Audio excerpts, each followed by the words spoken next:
ہم سب آج جامعہ میں منعقد ہونے والے مسابقہ اذان و خطبہ کے فائنل مسابقے کی آخری نشست میں موجود ہیں۔ اس مبارک موقع پر ہم اللہ کا جتنا شکر ادا کریں کم ہے۔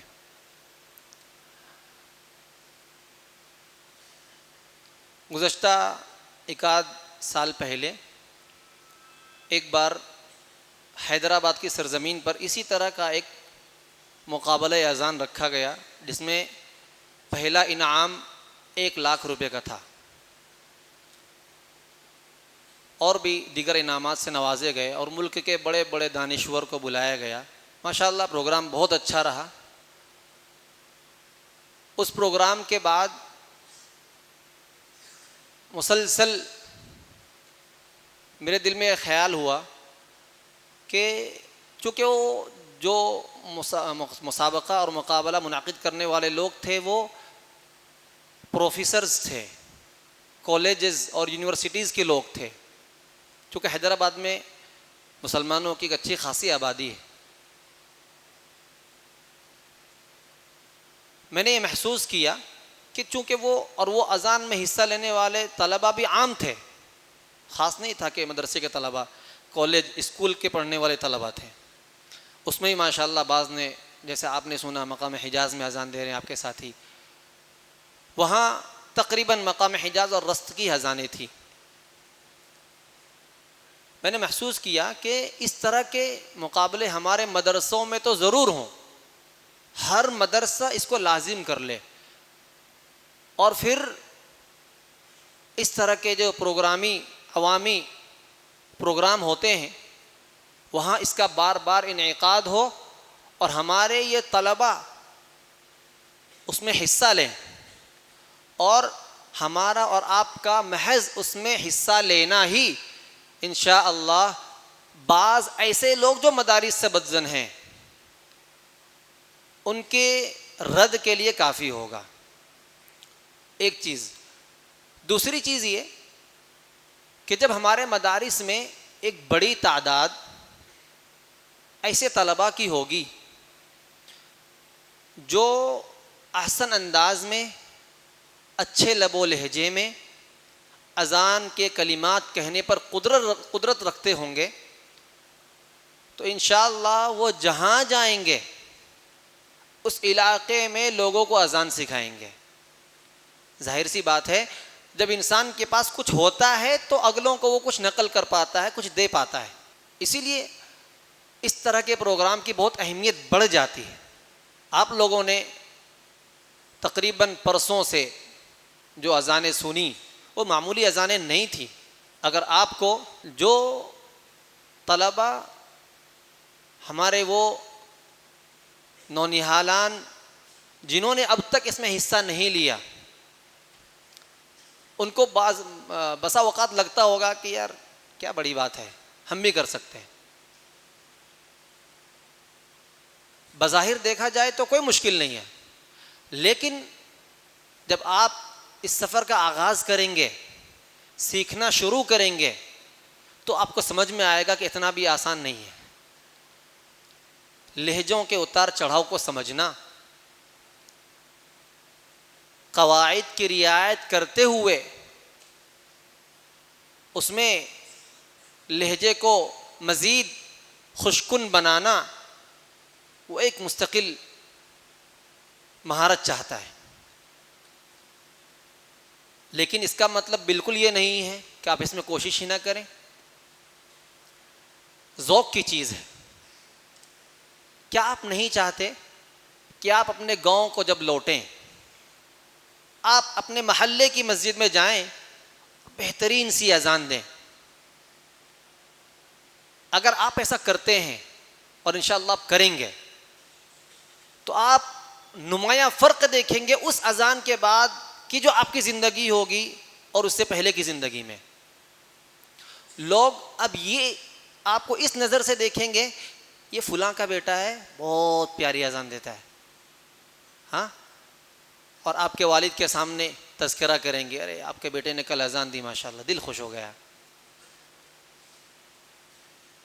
آپ کی والدہ کے سامنے محلے کی عورتیں بات کریں گی، آپ کا بیٹا کہاں پڑھ کر آیا ہے، ماشاء اللہ بہت پیاری اذان دیتا ہے، بہت اچھی اذان لگتی ہے اس کی۔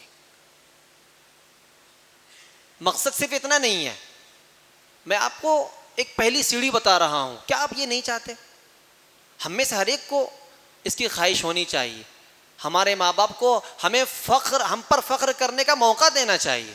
میں جب ڈابھیل میں تھا، ابھی انشاءاللہ ہم جن قاری صاحب کو سنیں گے،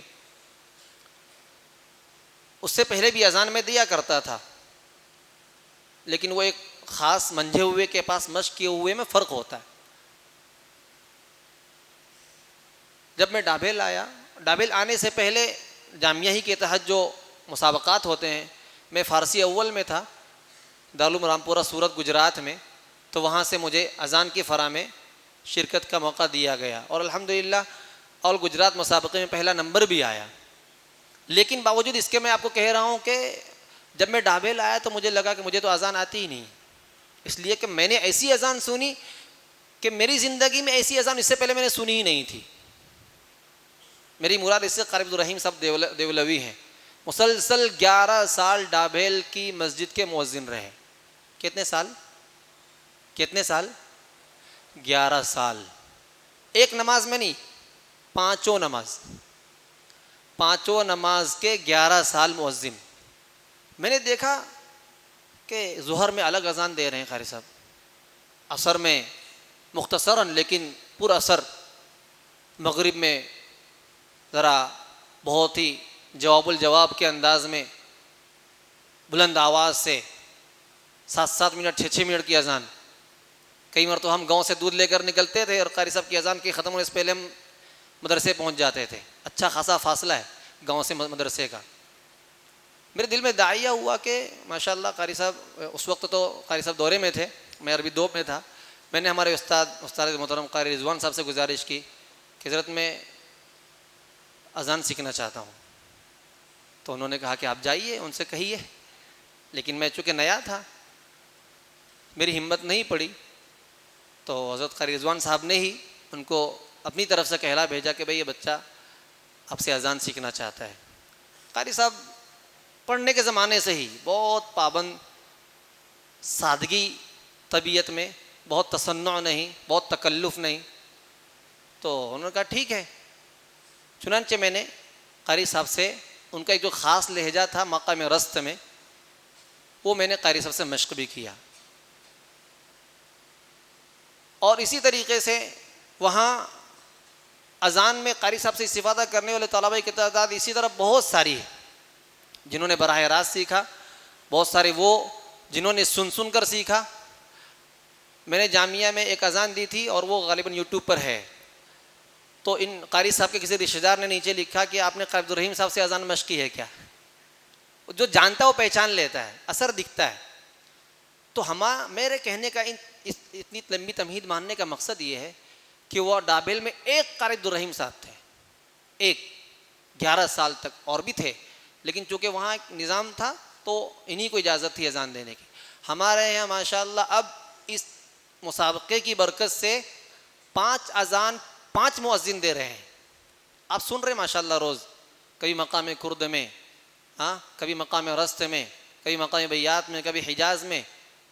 ابھی گزشتہ دنوں ہفتہ ہوا ہوگا اس واقعے کو، قاری محمد علی صاحب گزر رہے تھے یہاں سے، دینیات کے ہمارے صدر، ہمارا بچہ وہ طلحہ MP اثر میں اذان دے رہا تھا، غالباً مقام بیات میں اذان دی، ان کو بہت اچھا لگا، مجھے بھی بہت اچھی لگتی وہ اذان، تو انہوں نے آخر کی تکبیر اور تحلیل اللہ اکبر لا الہ الا اللہ ریکارڈ کر کے بھیجی، اور مجھے کہا قاری صاحب یہ بچہ جو بھی ہے بہت پیاری اذان کہی ہے، اور میں چاہتا ہوں کہ یہ بچہ ہمارے دینیات میں روز ایک اذان آ کر دے۔ آپ سوچئے کہ اذان کتنی تاثیر رکھتی ہے اپنے اندر۔ وہ کھڑے ہو گئے، تو آپ کے درمیان ہی ایسے بہت سارے الحمدللہ آپ کے ساتھی اب ہو گئے ہیں جو ماشاءاللہ کئی لہجوں میں اذان پڑھ رہے ہیں، آپ بھی سن رہے ہیں، تو اس سے فائدہ اٹھانے کی ضرورت ہے کہ ہم ان کے پاس جائیں، اپنے خارجی اوقات جس کو ہم ادھر ادھر لگاتے ہیں، اس وقت جا کر ان سے ہم گزارش کر کے روز 5 منٹ بھی اگر آپ سیکھتے ہیں، میں یقین کے ساتھ کہہ سکتا ہوں کہ آپ انشاءاللہ ان کی طرح اذان دینے والے ہو جائیں گے۔ करेंगे इंशाअल्लाह। अब आइए मैं इस मजलिस के आगाज़ के लिए दावत देता हूँ कारी अब्दुर्रहीम साहब देवलवी दामत बरकातुहुम को, जो जामिया इस्लामिया तालीमुद्दीन डाभेल के मायनाज उस्ताद हैं और ज़माने तालिब इल्मी से लेकर अब तक उनकी ज़िंदगी में जो कुरान का हिस्सा रहा है वो काबिल रश्क है। मैं इस शेर के साथ कारी साहब को दावत देता हूँ कि कुरान रमज़ कुरान अज़ हुसैन आमोख्तेम, रमज़ कुरान अज़ हुसैन आमोख्तेम ज़ आतिश व शुअला हा अंदोख्तेम, कि कुरान के रमज़ को हमने हुजूर के ख़ानदान से सीखा है, अहले बैत से सीखा, सहाबा से सीखा है। ये तिलावतें वही हैं। आप तसव्वुर करें कि जब ये पढ़ रहे हैं इन्हीं अल्फाज को रसूलुल्लाह सल्लल्लाहु अलैहि वसल्लम ने अदा किया हुआ है। इंशाअल्लाह अल्लाह के रसूल के इश्क़ में इजाफ़े का सबब बनेगा। मैं कारी साहब से गुजारिश करूँगा कि कारी साहब माइक पर तशरीफ़ लाएँ और अपनी तिलावत तरतीलन से हम सामईन के क़ुलूब को गरमाएँ। कारी अब्दुर्रहीम साहब आपके सामने। अस्सलामु अलैकुम व रहमतुल्लाहि व बरकातुहू। अऊज़ु बिल्लाहि मिनश शैतानिर रजीम।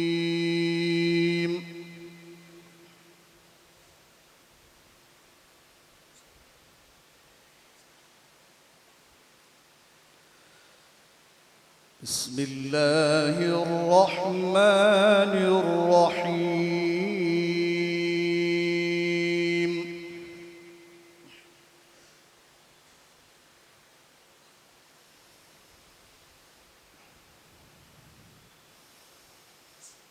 वक़ाल अर्रसूल या रब्बि इन्न क़ौमी इत्तख़ज़ू हाज़ल क़ुरआन महजूरा।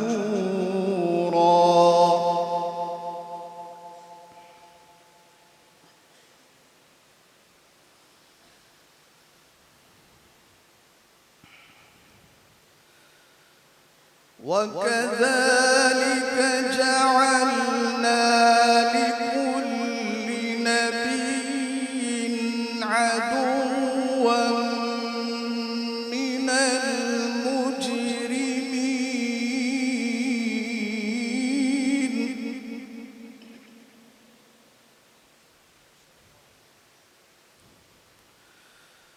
वकफ़ा बिरब्बिक हादियन व नसीरा।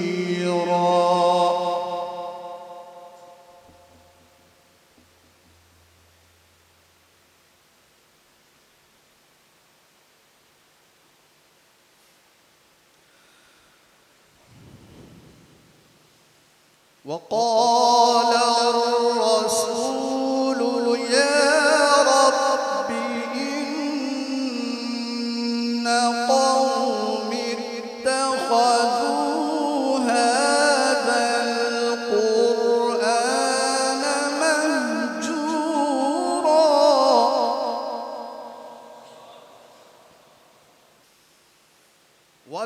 वकज़ालिक जअलना लिकुल्लि नबिय्यिन अदुव्वन मिनल मुजरिमीन। वकफ़ा बिरब्बिक हादियन व नसीरा।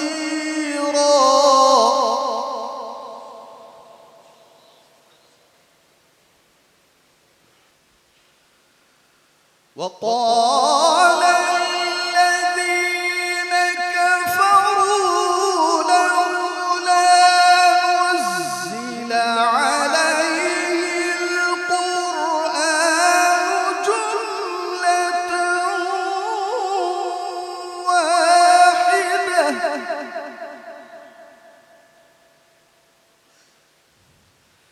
كذلك لنثبت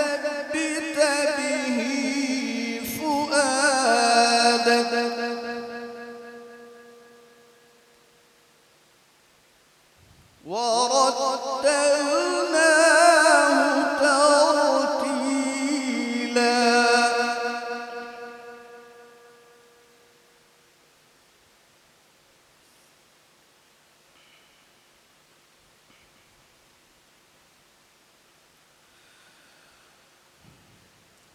وكذلك جعلنا لكل نبي عدوا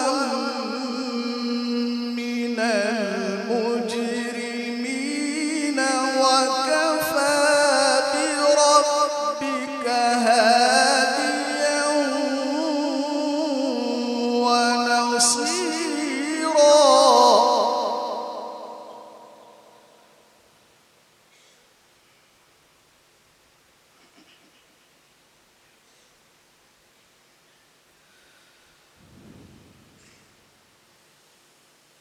وقال الذين كفروا لولا نزل عليه القرآن جملة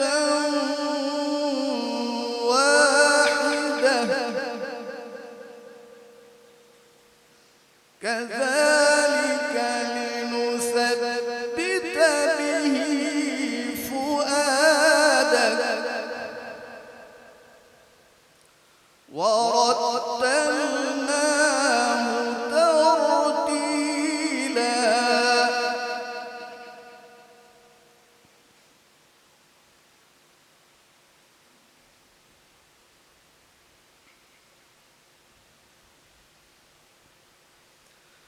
وقال الذين كفروا لولا نزل عليه القرآن جملة واحدة كذلك لنثبت به فؤادك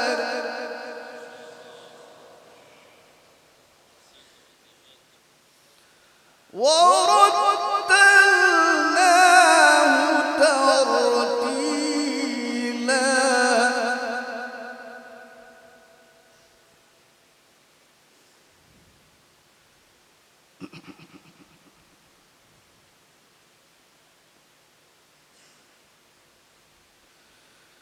ولا يأتونك بمثل إلا جئناك بالحق وأحسن تفسيرا.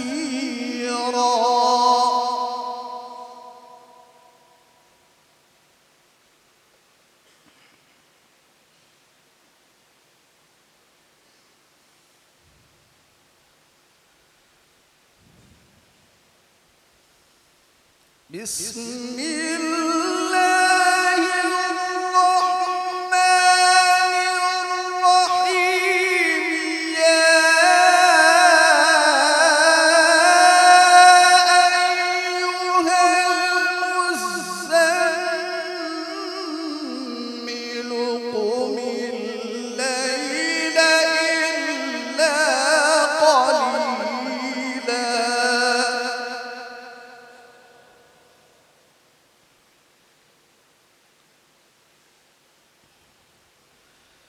نصفه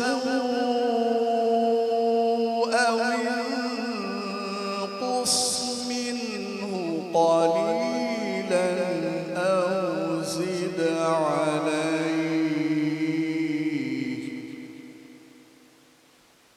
ورتل القرآن ترتيلا.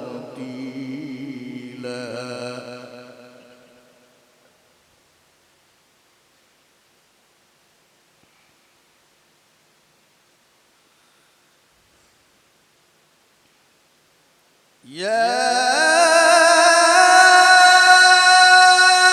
أيها المزمل قم الليل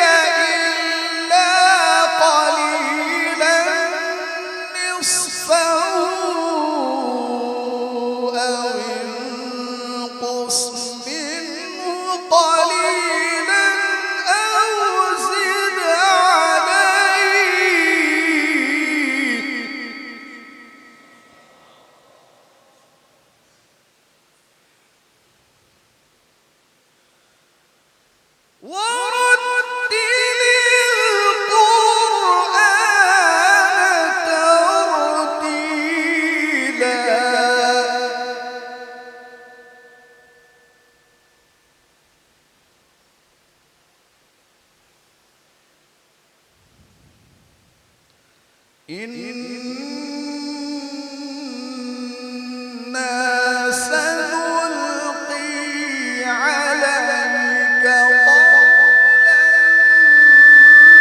ثقيلا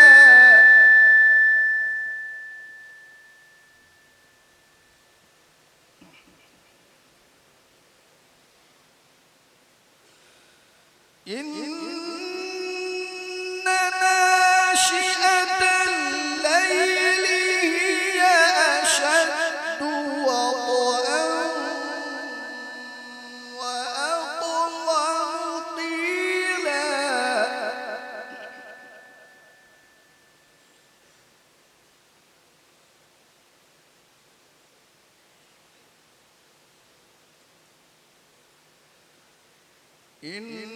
إن لك في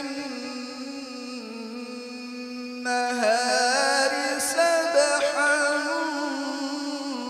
طويلا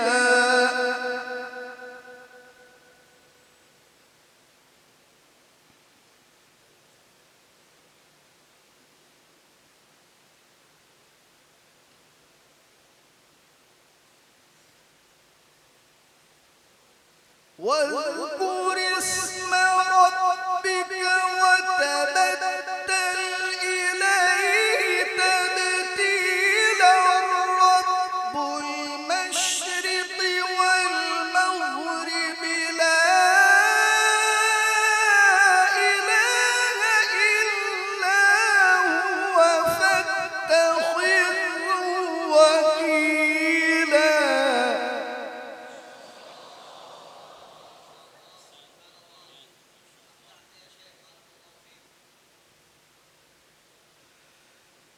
واذكر اسم ربك وتبتل إليه تبتيلا رب المشرق والمغرب لا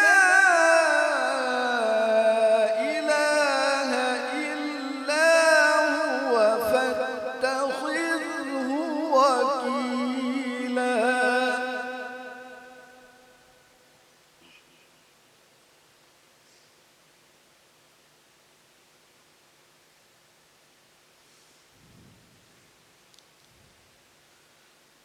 واذكر اسم ربك وتبتل إليه تبتيلا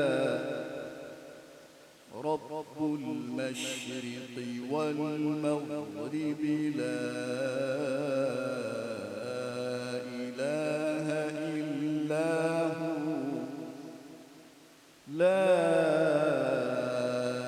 إله إلا هو فاتخذه وكيلا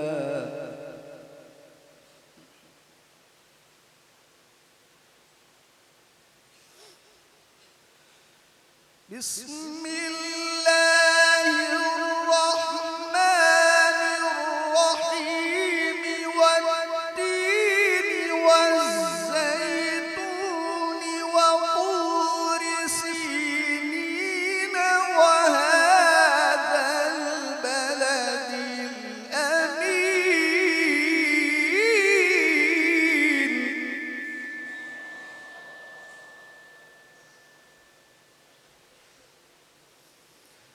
لقد خلقنا الإنسان في أحسن تقويم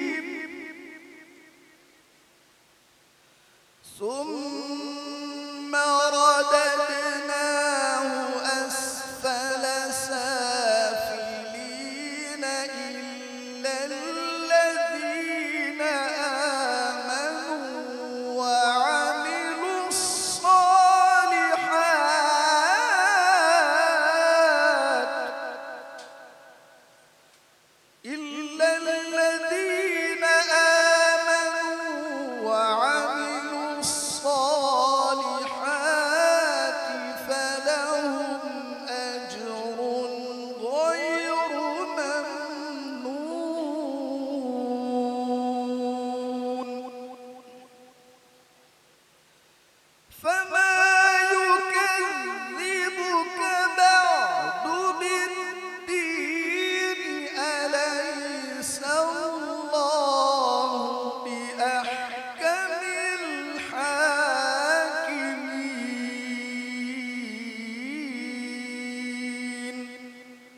صدق الله العظيم. माशा अल्लाह, सुबहान अल्लाह। क़ारी साहब की तिलावत से दिल पर बहुत गहरा असर हुआ, और क्यों ना हो, इस अंदाज से जब तिलावत पेश की जाती है तो दिल का रंग भी बदल जाता है।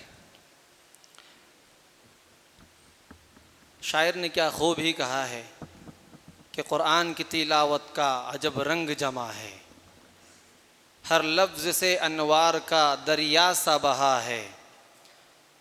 क्या सोज़ है, क्या हुस्न है क़ारी की सदा में, क्या सोज़ है, क्या हुस्न है क़ारी की सदा में। दिल डूब गया है जैसे मोहब्बत की फ़िज़ा में। अल्लाह ताला हमें क़ुरान से और अल्लाह से खूब मोहब्बत करने वाला बनाए। अब आइए, बिला किसी ताख़ीर के मैं हकम हज़रात से गुजारिश करूं कि आप हज़रात अपने शहनशीन पर जलवा फ़रोज़ हों और हम अपने इस आखिरी कड़ी को शुरू करें।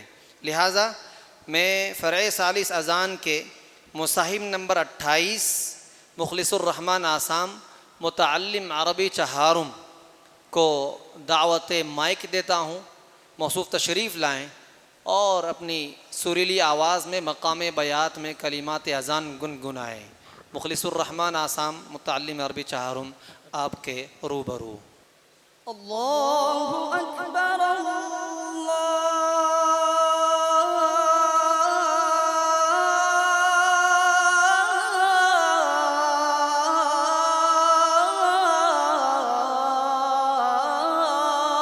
अकबर।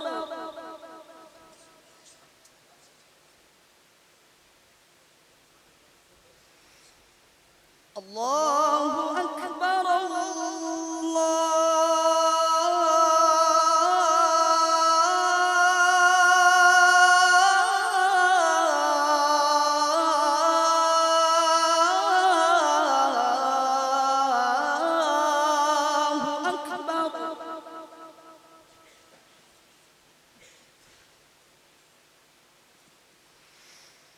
अशहदु अन ला इलाहा इल्लल्लाह।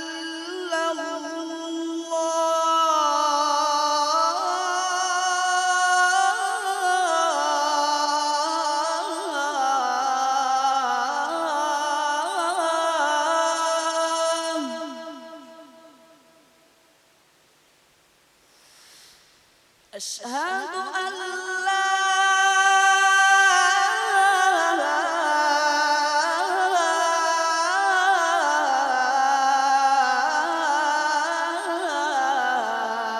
इलाहा इल्लल्लाह।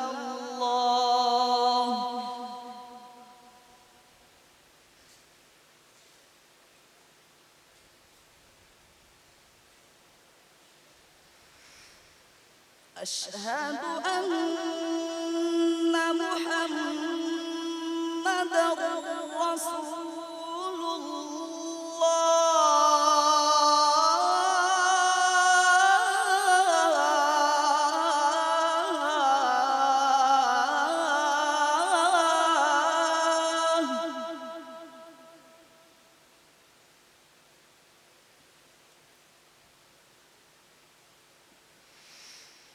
अशहदु अन्ना मुहम्मदर रसूलुल्लाह।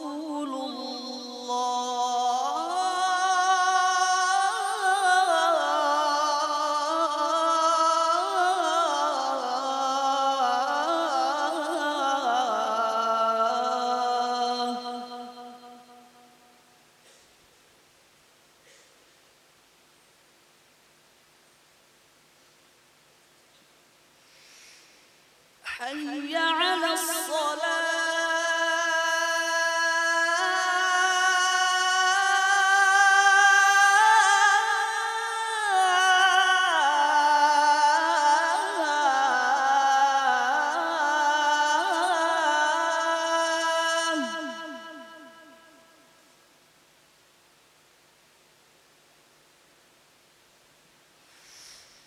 حي على الصلاة.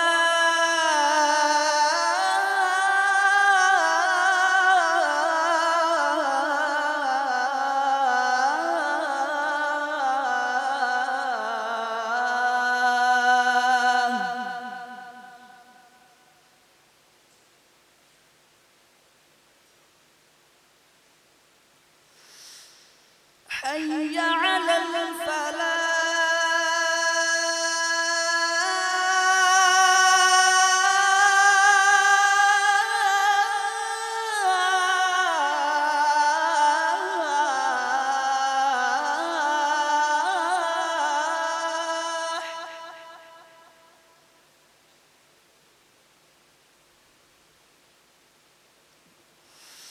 حي على الفلاح.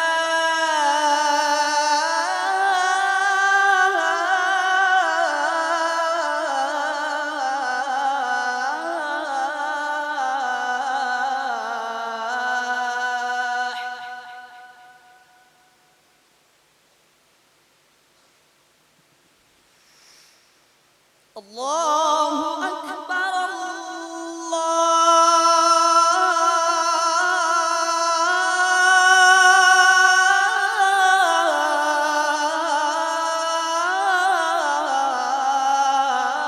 الله أكبر.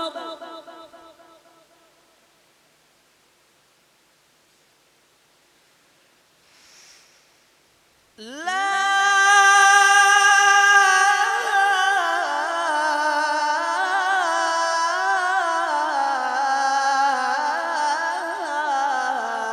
إله إلا الله.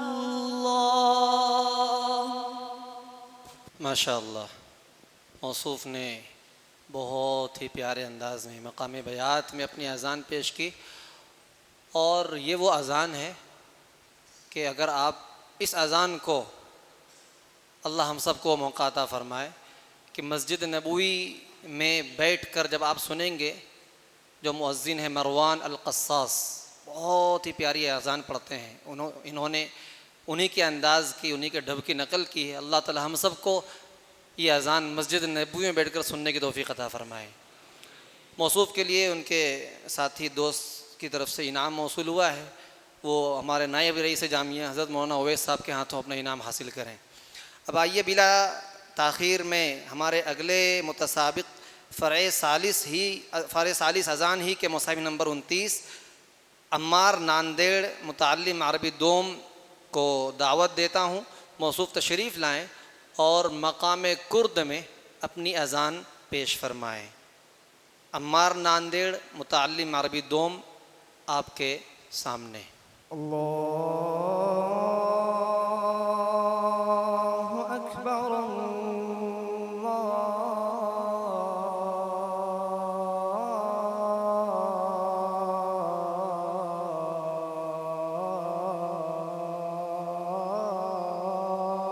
अकबर।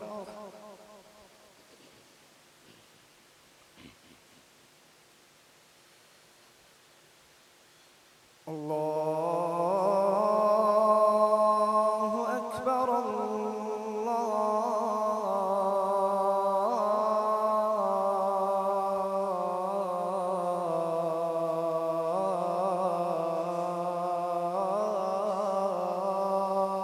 अकबर।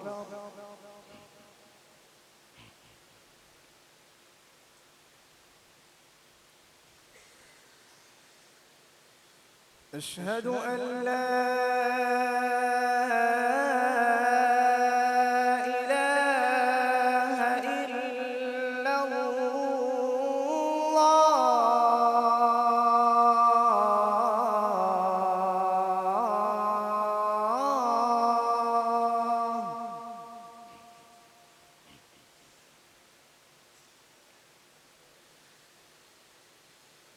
أشهد أن لا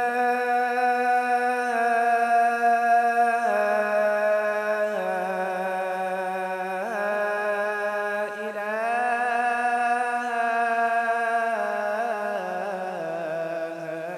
إلا الله.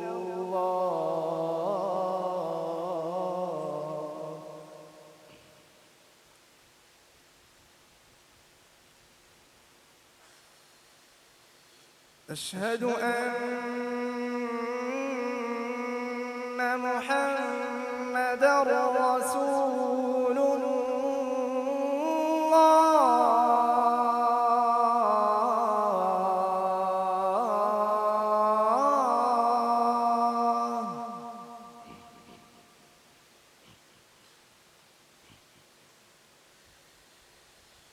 أشهد أن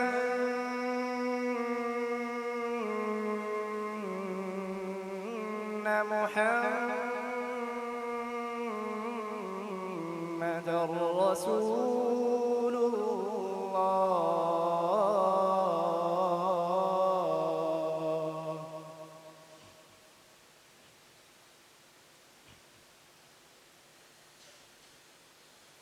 حي على الصلاة.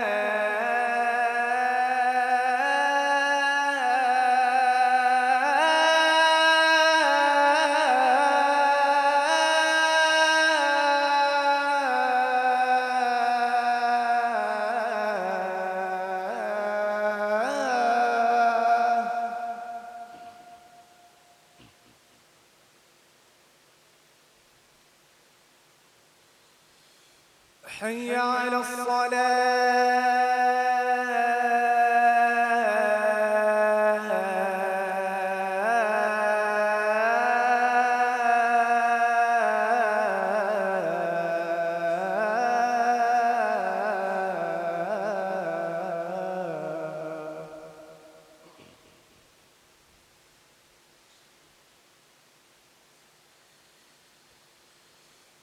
حي على الفلاح.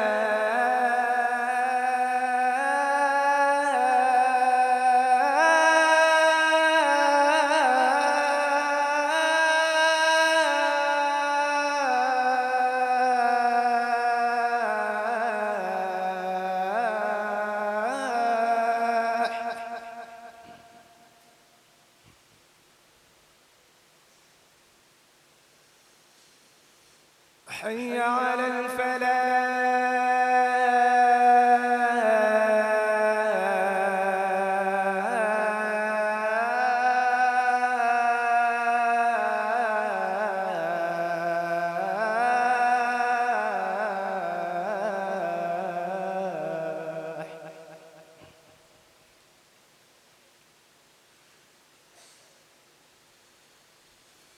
الله أكبر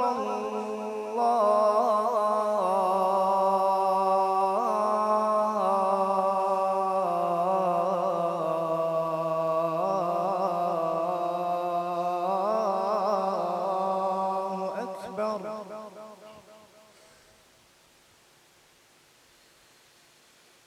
لا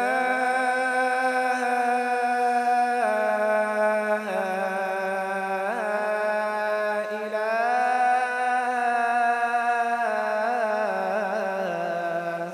إلا الله.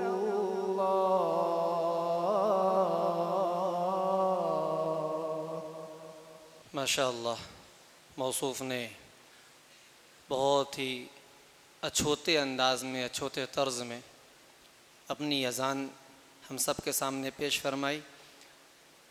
अब मैं इसके बाद फ़रअ सालिस अज़ान ही के मुसाहिम नंबर 30 हसन भागलपुरी मुतअल्लिम तख़स्सुस फ़ी तजवीद को दावत देता हूँ, मौसूफ़ तशरीफ़ लाएँ और मक़ाम हिजाज़ में अज़ान के कलिमात पढ़ सुनाएँ। الله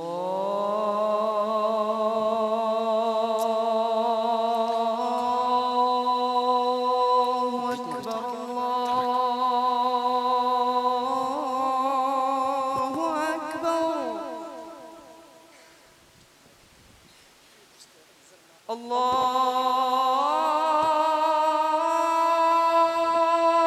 أكبر الله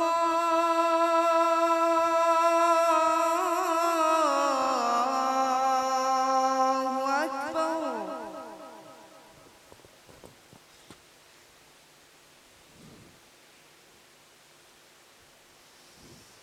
أشهد أن لا إله إلا الله.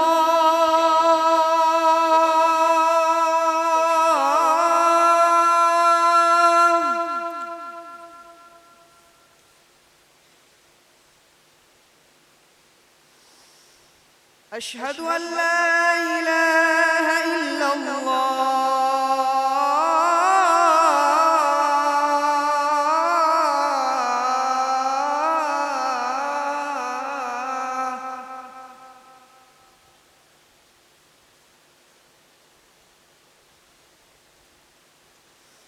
أشهد أن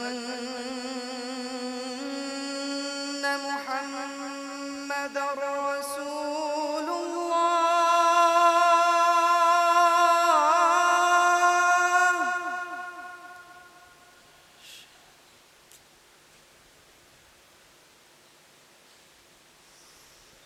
أشهد أن محمدًا رسول الله.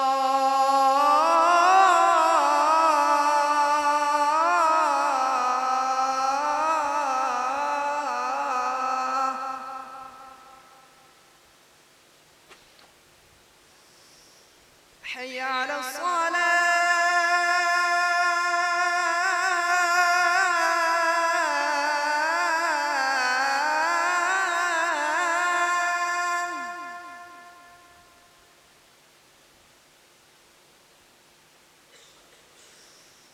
حي على الصلاة.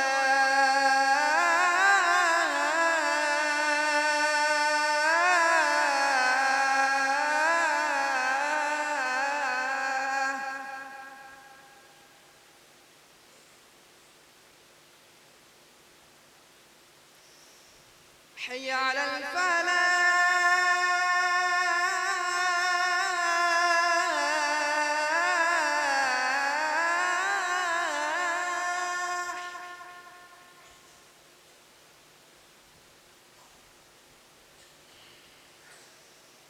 حي على الفلاح.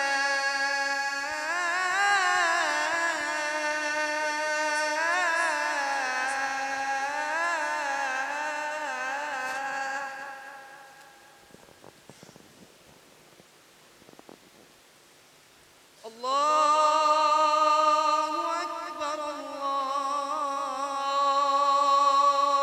أكبر.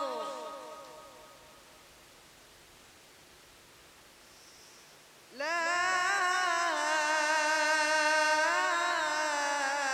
إله إلا الله. माशा अल्लाह। मौसूफ़ ने मक़ाम हिजाज़ में बेहतरीन अज़ान पेश की। अब मैं इसके बाद फ़रअ राबे ख़ुतबा के मुसाहिब नंबर 24 शहज़ाद पूर्निया मुतअल्लिम अरबी पंजुम को दावत ख़िताबत देता हूँ।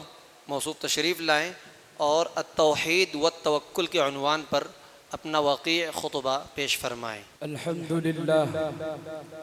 अल्हम्दुलिल्लाह मुदब्बिरिल मुल्क वल मलकूत المنفرد بالعزة والجبروت رافع السماء بغير عماد المقدر فيها أرزاق العباد الذي صرف أعين ذوي القلوب والألباب عن ملاحظة الوسائط والأسباب فلما تحققوا أنه لرزق عباده ضامن وبه كفيل توكلوا عليه فقالوا حسبنا الله ونعم الوكيل. وأشهد أن لا إله إلا الله وحده لا شريك له وأشهد أن سيدنا ومولانا محمدًا عبده ورسوله قامع الأباطيل الهادي إلى سواء السبيل صلى الله عليه وعلى آله وأصحابه وبارك وسلم تسليما كثيرا. أما بعد، فإن التوكل على اختلاف مراتبه منزل من منازل الدين وكذلك أصله من التوحيد واليقين. فقد قال الله تعالى إن الذين تعبدون من دون الله لا يملكون لكم رزقا فابتغوا عند الله الرزق واعبدوه واشكروا له إليه ترجعون. وقال تعالى وعلى الله فتوكلوا إن كنتم مؤمنين. وقال رسول الله صلى الله عليه وسلم: إذا سألت فاسأل الله، وإذا استعنت فاستعن بالله، واعلم أن الأمة لو اجتمعت على أن ينفعوك بشيء لم ينفعوك إلا بشيء قد كتبه الله لك، ولو اجتمعوا على أن يضروك بشيء لم يضروك إلا بشيء قد كتبه الله عليك. رفعت الأقلام وجفت الصحف. وقال عليه الصلاة والسلام: المؤمن القوي خير وأحب إلى الله من المؤمن الضعيف، وفي كل خير. احرص على ما ينفعك واستعن بالله ولا تعجز. وإن أصابك شيء فلا تقل لو أني فعلت كان كذا وكذا، ولكن قل قدر الله وما شاء فعل. فإن لو تفتح عمل الشيطان. أعوذ بالله من الشيطان الرجيم. يا أيها الناس اذكروا نعمة الله عليكم، هل من خالق غير الله يرزقكم من السماء والأرض؟ لا إله إلا هو فأنى تؤفكون. بارك الله لي ولكم في القرآن العظيم، ونفعني وإياكم بالآيات والذكر الحكيم، إنه تعالى جواد كريم ملك بر رؤوف رحيم، فاستغفروه إنه هو الغفور الرحيم. ما شاء अल्लाह, सुभान अल्लाह. मौसूफ़ ने अच्छे अंदाज़ में ख़ुतबा पेश किया. अल्लाह मौसूफ़ को दिन दुगनी रात चौगनी तरक्यात से नवाजे. इनसे पहले जो मौसूफ़ अज़ान देकर गए अम्मार नांदेड़, उनके लिए कुछ इनाम की रकम मौसूल हुई है. मौसूफ़ तशरीफ़ लाएँ और क़ारी रिज़वान साहब के हाथों अपना इनाम हासिल करें. अब मैं इसके बाद फ़रअ सालिस अज़ान के मुसाहिब नंबर 31 मुहसिन मेवात मुतअल्लिम अरबी अव्वल को दावत देता हूँ. मौसूफ़ तशरीफ़ लाएँ और मकाम रस्त में अज़ान पेश फरमाएँ. अल्लाहु अकबर, अल्लाहु अकबर,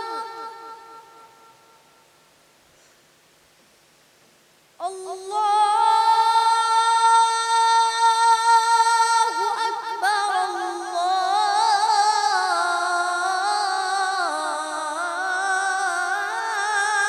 अल्लाहु अकबर. अशहदु अल्ला इलाहा इल्लल्लाह,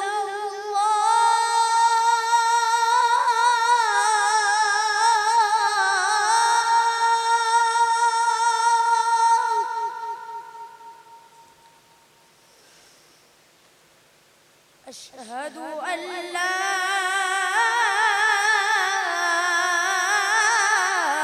इलाहा इल्लल्लाह,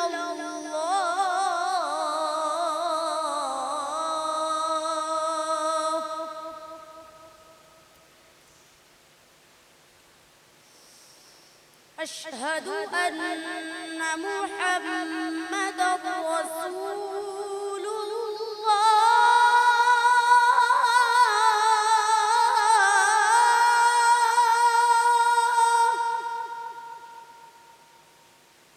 अशहदु अन्न मुहम्मदर रसूलुल्लाह.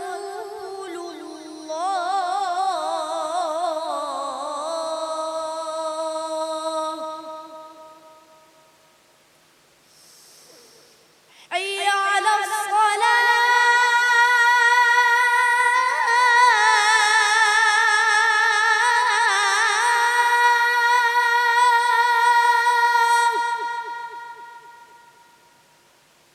حي على الصلاة،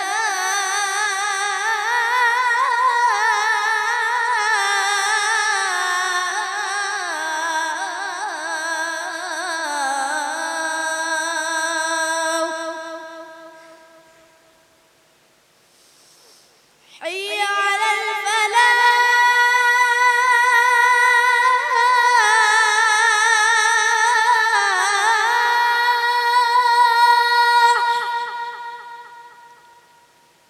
حي على الفلاح.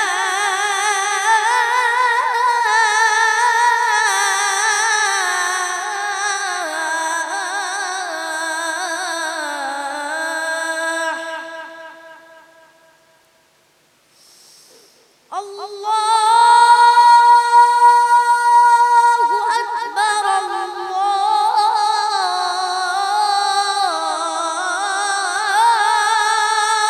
أكبر لا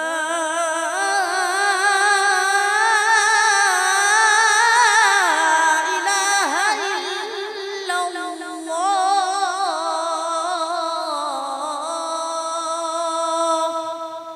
माशाअल्लाह।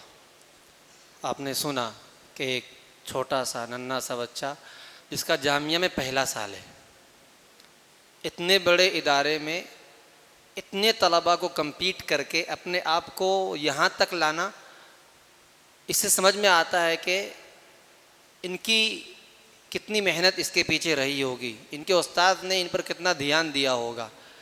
हम सबको चाहिए कि हम अपने आप को अपने उस्ताद के सामने ऐसे छोड़ दें कि वो जो बनाना चाहे हमको बना दें।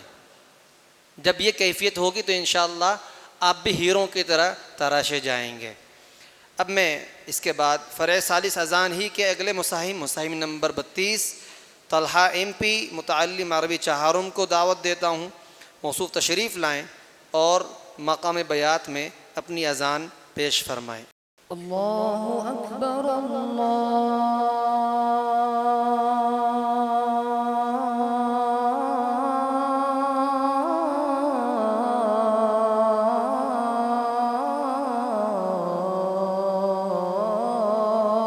अकबर.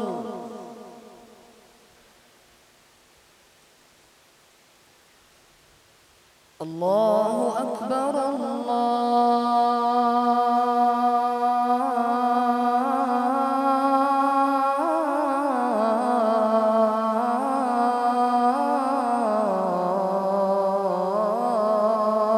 अकबर.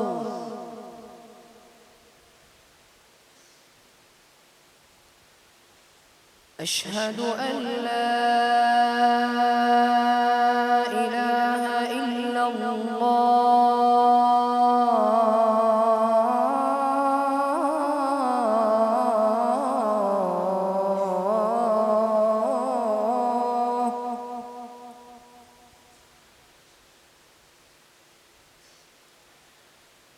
अशहदु अन ला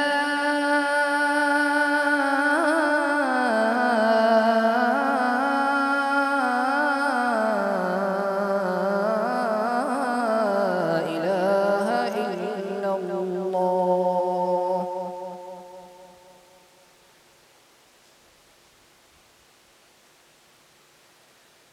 अशहदु अन्न मुहम्मदर रसूलुल्लाह.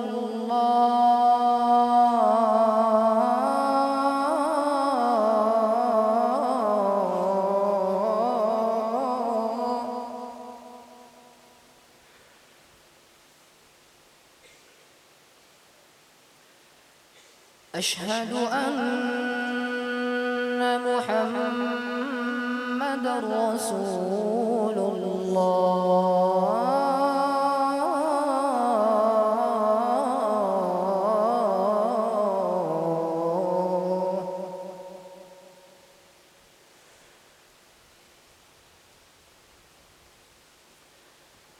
حي على الصلاة.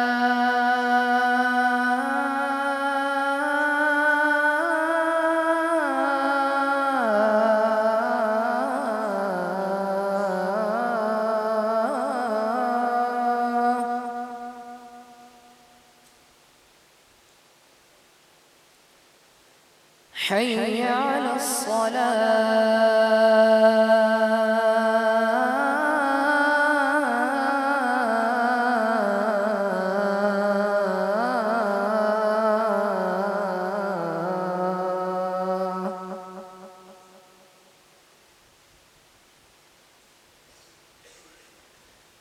حي على الفلاح.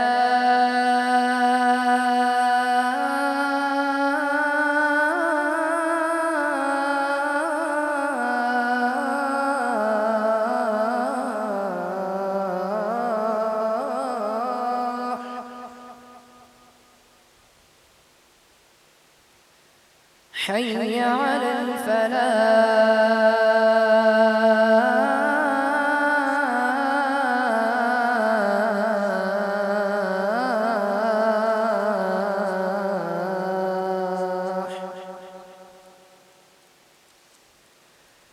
الله أكبر الله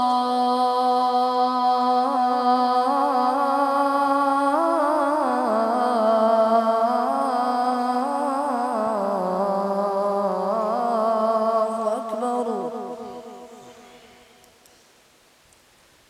لا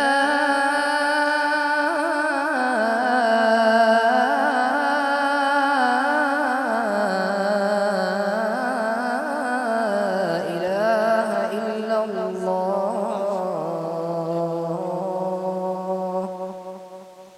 سبحان اللہ. موصوف نے بہت ہی پیارے انداز میں مقامی بیات میں اذان پیش کی.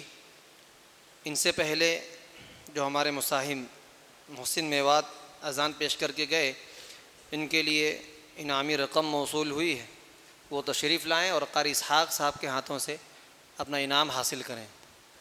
اسی طریقے سے ابھی جو ہمارے موصوف طلحہ ایم پی اذان پیش کر کے گئے ہیں، ان کے لیے بھی ان کے ساتھی کی جانب سے ایک خوبصورت پیکٹ موصول ہوا ہے، وہ تشریف لائیں اور قاری رضوان صاحب کے ہاتھوں سے اپنا پیکٹ حاصل کریں.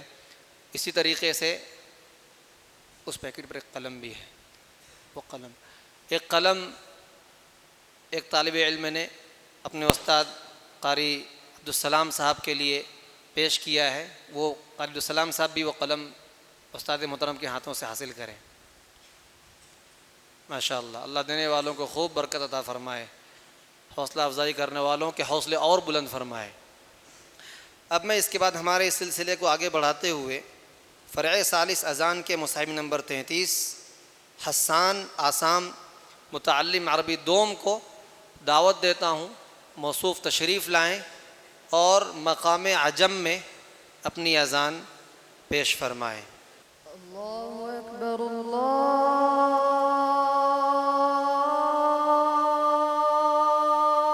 أكبر.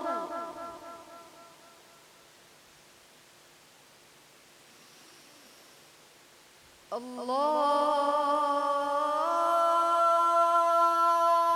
أكبر الله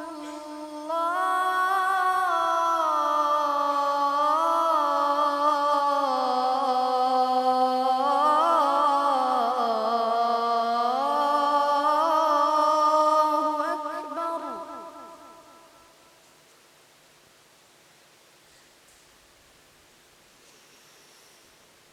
أشهد أن لا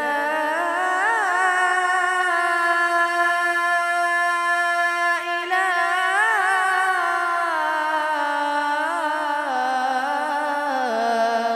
إلا الله.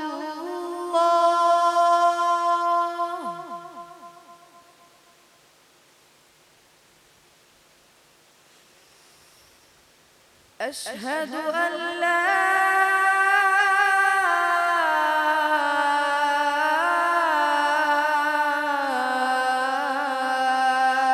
إله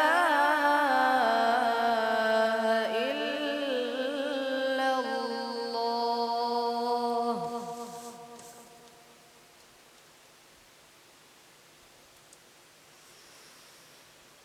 أشهد أن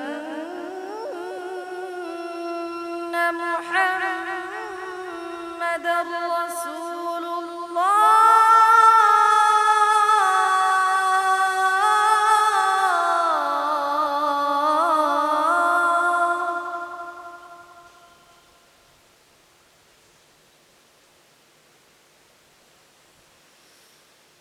أشهد أن محمدًا رسول الله.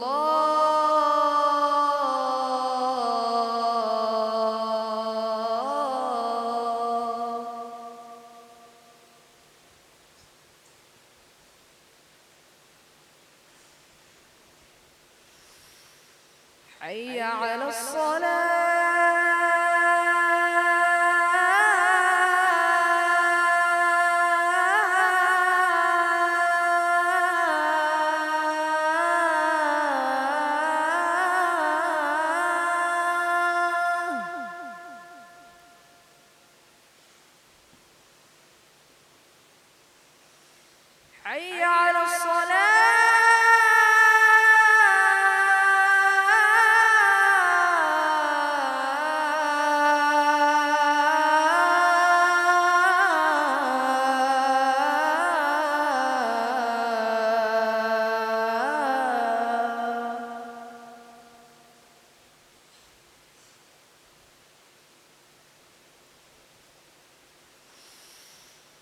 حي على الفلاح.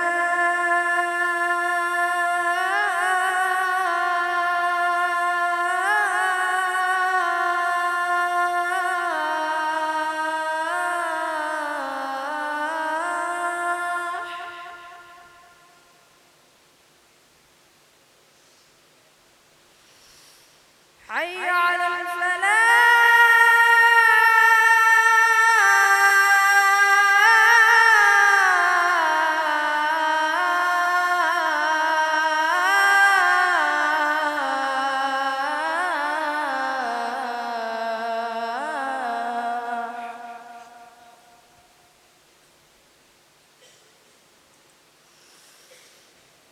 الله أكبر الله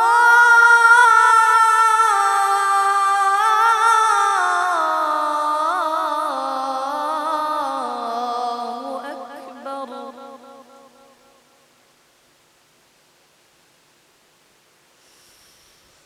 لا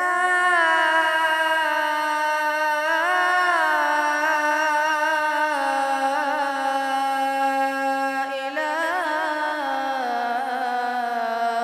إلا الله. ماشاء اللہ، سبحان اللہ، کیا ہی پیاری اذان تھی۔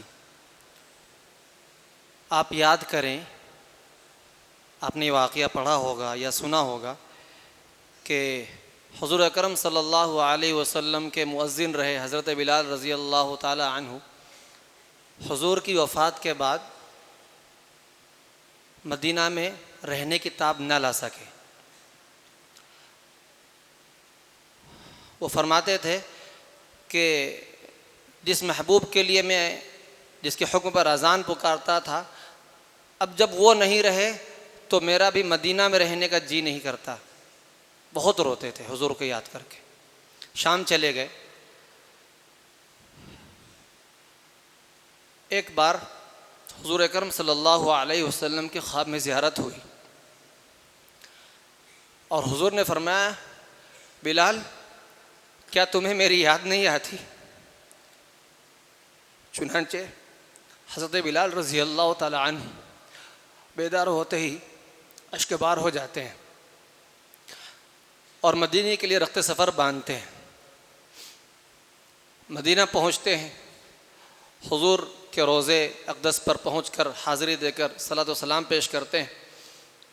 صحابہ حضرت بلال کو دیکھ کر ان سے گزارش کرتے ہیں کہ بلال ذرا وہ اذان دو نا جو تم نبی کریم صلی اللہ علیہ وسلم کے موجودگی میں دیا کرتے تھے۔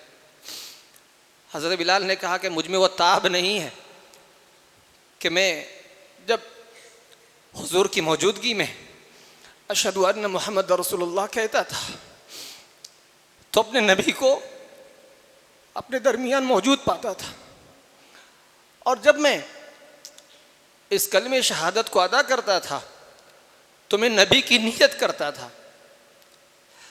اب میں کس جذبے سے جب اذان کہوں اور جب اس کلمے اشہد ان محمد رسول اللہ پر پہنچوں تو میں اس کی تاب نہیں لا سکتا کہ میرے نبی ہمارے سامنے ہمارے درمیان نہیں۔ لیکن حضرت حسنین کریمین کی درخواست پر حضرت بلال نے اذان کہی، اشہد ان لا الہ الا اللہ پر پہنچے تو اہل مدینہ کی سسکیاں بن گئی، اور جیسے ہی اشہد ان محمد رسول اللہ کہا، مدینے کی گلیوں سے گھروں سے عورتوں کی آوازیں اور سسکیاں بلند ہونے لگی۔ کیوں نہ ہوتا؟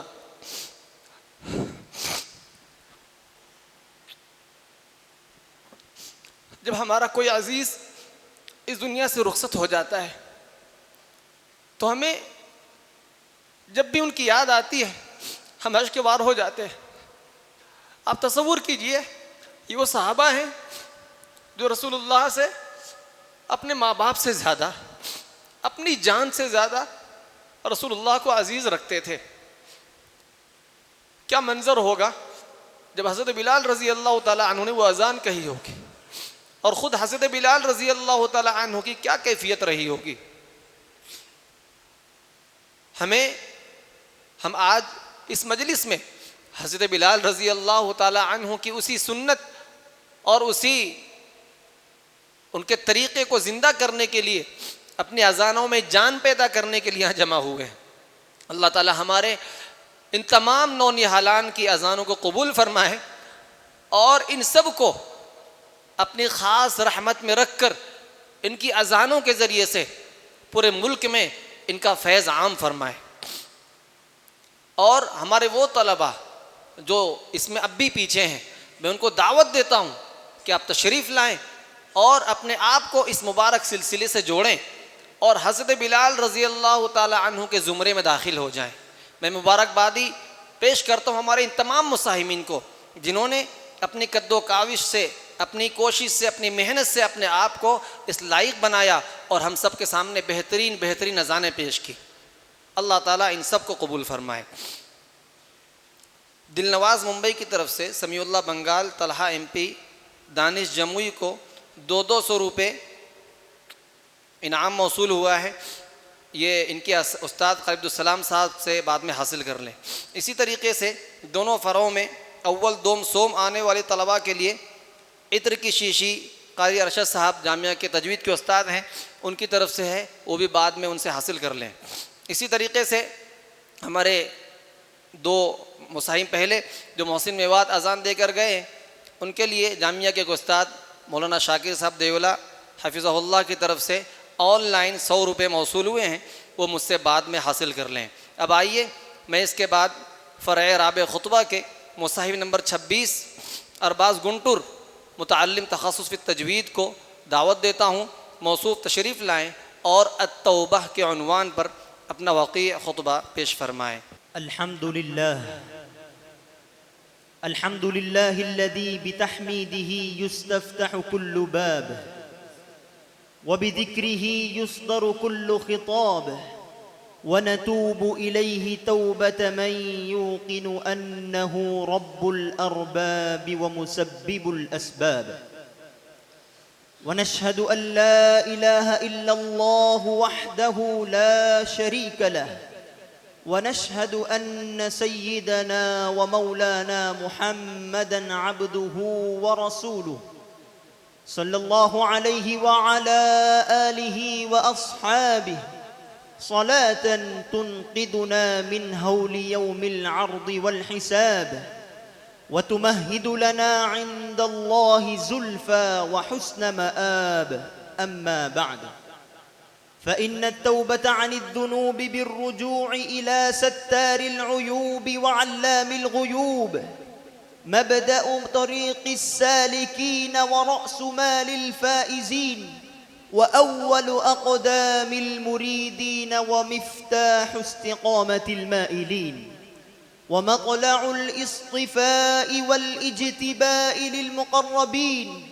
وقد قال الله تعالى: والذين إذا فعلوا فاحشة أو ظلموا أنفسهم ذكروا الله فاستغفروا لذنوبهم ومن يغفر الذنوب إلا الله ولم يصروا على ما فعلوا وهم يعلمون أولئك جزاؤهم مغفرة من ربهم وجنات تجري من تحتها الأنهار خالدين فيها ونعم أجر العاملين. وقال رسول الله صلى الله عليه وسلم: إن العبد إذا اقترف ثم تاب تاب الله عليه. وقال عليه الصلاة والسلام: كل بني آدم خطاء وخير الخطائين التوابون. وقال عليه الصلاة والسلام: إن الله يقبل توبة العبد ما لم يغرغر. وقال عليه الصلاة والسلام: من كانت له مظلمة لأحد من عرضه أو شيء فليتحلله منه اليوم قبل أن لا يكون دينار ولا درهم. إن كان له عمل صالح أخذ منه بقدر مظلمته وإن لم تكن له حسنات أخذ من سيئات صاحبه فحمل عليه. أعوذ بالله من الشيطان الرجيم. فمن تاب من بعد ظلمه وأصلح فإن الله يتوب عليه إن الله غفور رحيم. بارك الله لي ولكم في القرآن العظيم، ونفعني وإياكم بالآيات والذكر الحكيم. إنه تعالى جواد كريم ملك بر رؤوف رحيم، فاستغفروه إنه هو الغفور الرحيم. माशाअल्लाह, सुभान अल्लाह. अल्लाह मौसूफ़ के ख़ुतबे को कबूल फ़रमाए और इनको बेहतरीन इमाम व ख़तीब बनाए. अब मैं हमारे इस सिलसिले की आखिरी कड़ी फ़र्अ सालिस अज़ान के मुसाहिब नंबर 34 दानिश जमुई मुतअल्लिम अरबी चहारुम को दावत देता हूँ. मौसूफ़ तशरीफ़ लाएँ और मकाम कुर्द में अपनी बेहतरीन आवाज़ में अज़ान पेश फरमाएँ. अल्लाहु अकबर, अल्लाहु अकबर।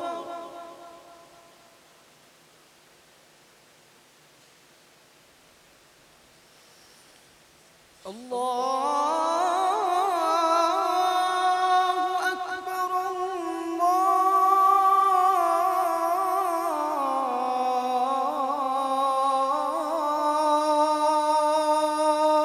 अकबर।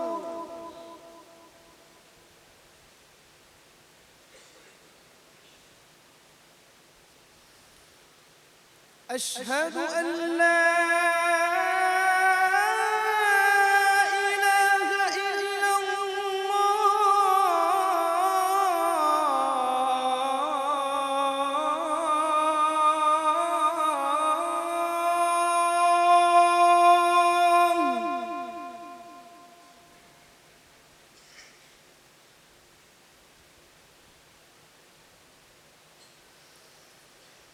أشهد أن لا إله إلا الله.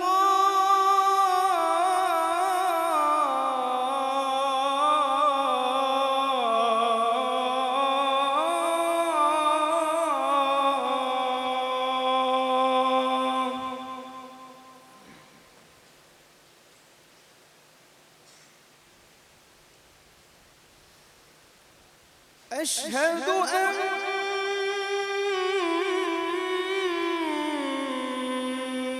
محمدًا رسول الله.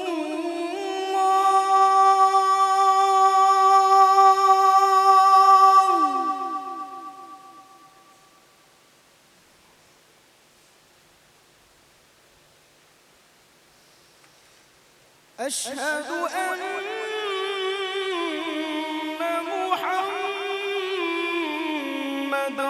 رسول الله.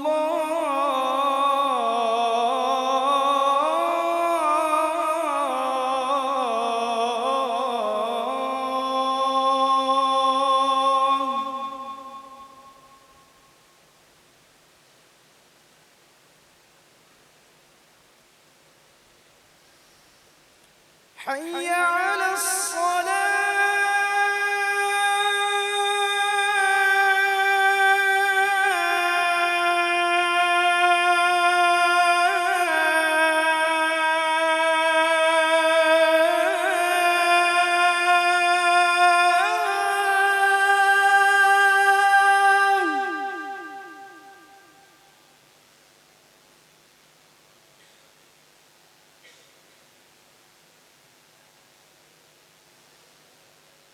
حي على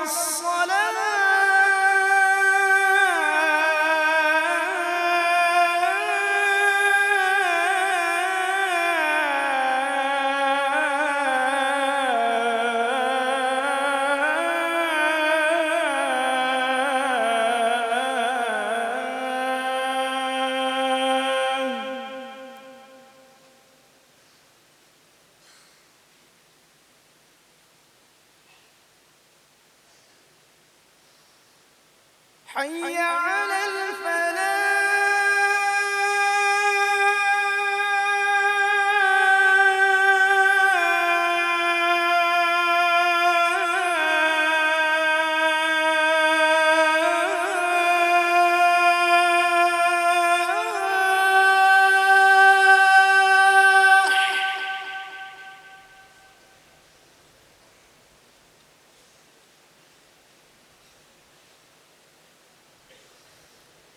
حي على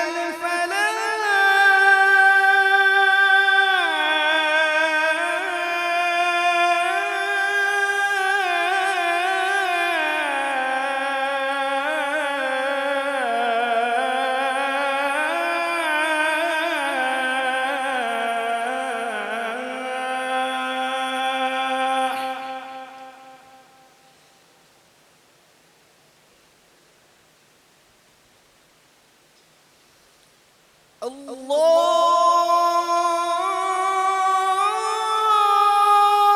أكبر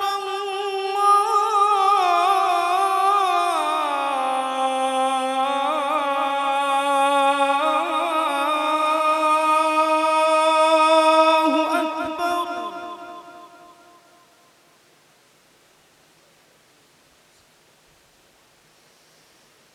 لا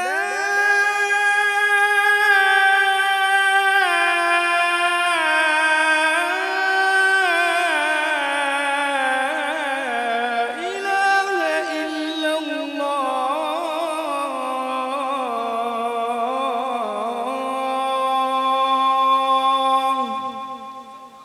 माशाअल्लाह। ये थे दानिश जमुई, जिन्होंने मकाम कुर्द शेख मोहम्मद अब्दुल्ला जाजी के लहजे में अज़ान दी। और ये वही अज़ान है जिसके हय अलतैन एक ज़माने में बहुत मशहूर हुए, और अब माशाअल्लाह हम भी ऐसी अज़ानों को सुन रहे हैं। अल्लाह हम सब को अच्छी अज़ान देने की तौफ़ीक़ अता फ़रमाए। ग़ुलाम मोहम्मद अकोला साहब की तरफ से अव्वल दोम सोम आने वाले दोनों फ़राओं में आने वाले तलबा को एक एक इत्र की शीशी इंशाअल्लाह पेश की जाएगी। ये तलबा बाद में सनीचर को कारी उमर साहब, कारी सैयद उमर साहब के हाथों वसूल फरमा लें। अब आइए हमारे इस सिलसिले अज़ान को ख़िताम हो मिस्क का जामा पहनाएँ और हम आवाज़ दें जनाब हज़रत मौलाना कारी अब्दुर्रहीम साहब देवलवी दमत बरकातुहुम को के मौसूफ़ तशरीफ़ लाएँ और हम सब के सामने अपने निराले अंदाज़ में बेहतरीन अज़ान पेश फरमाएँ। कारी अब्दुर्रहीम साहब देवलवी दमत बरकातुहुम। अल्लाहु अकबर अल्लाहु अकबर।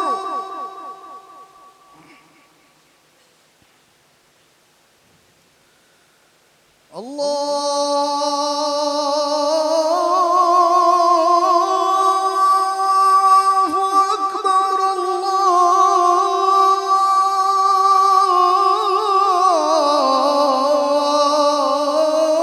अल्लाहु अकबर।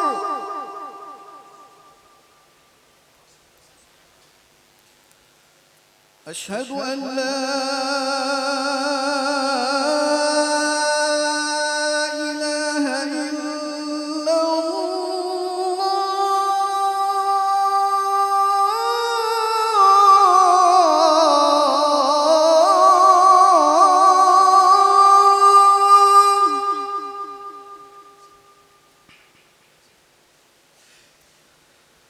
अशहदु अन ला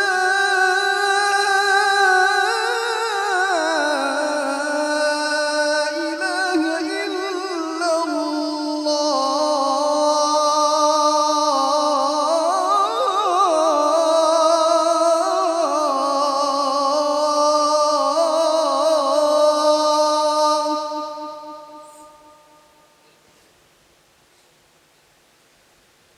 अशहदु अन्न मुहम्मदर रसूलुल्लाह।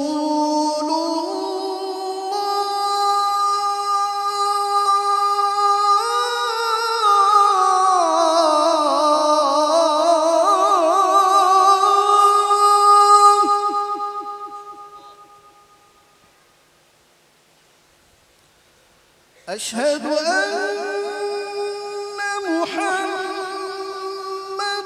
रसूलुल्लाह।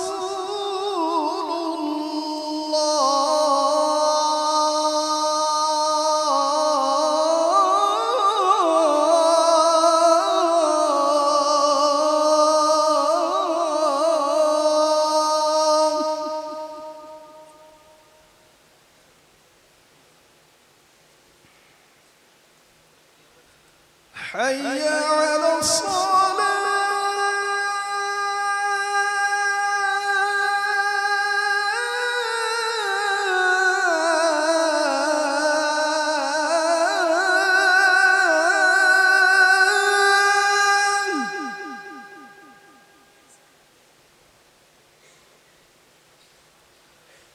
حي على الصلاة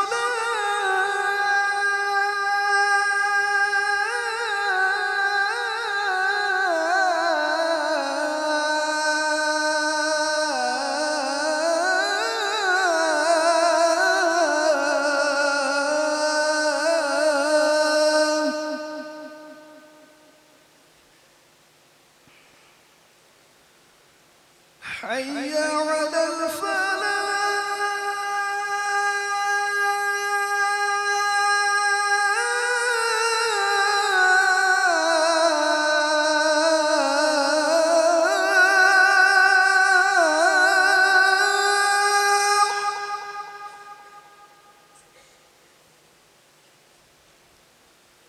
حي على الفلاح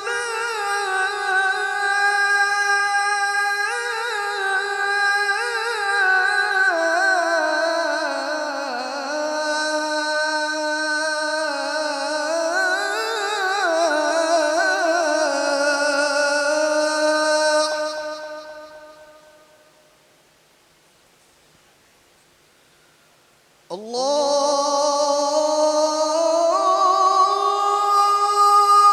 أكبر الله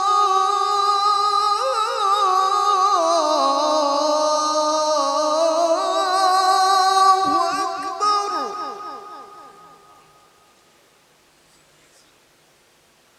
لا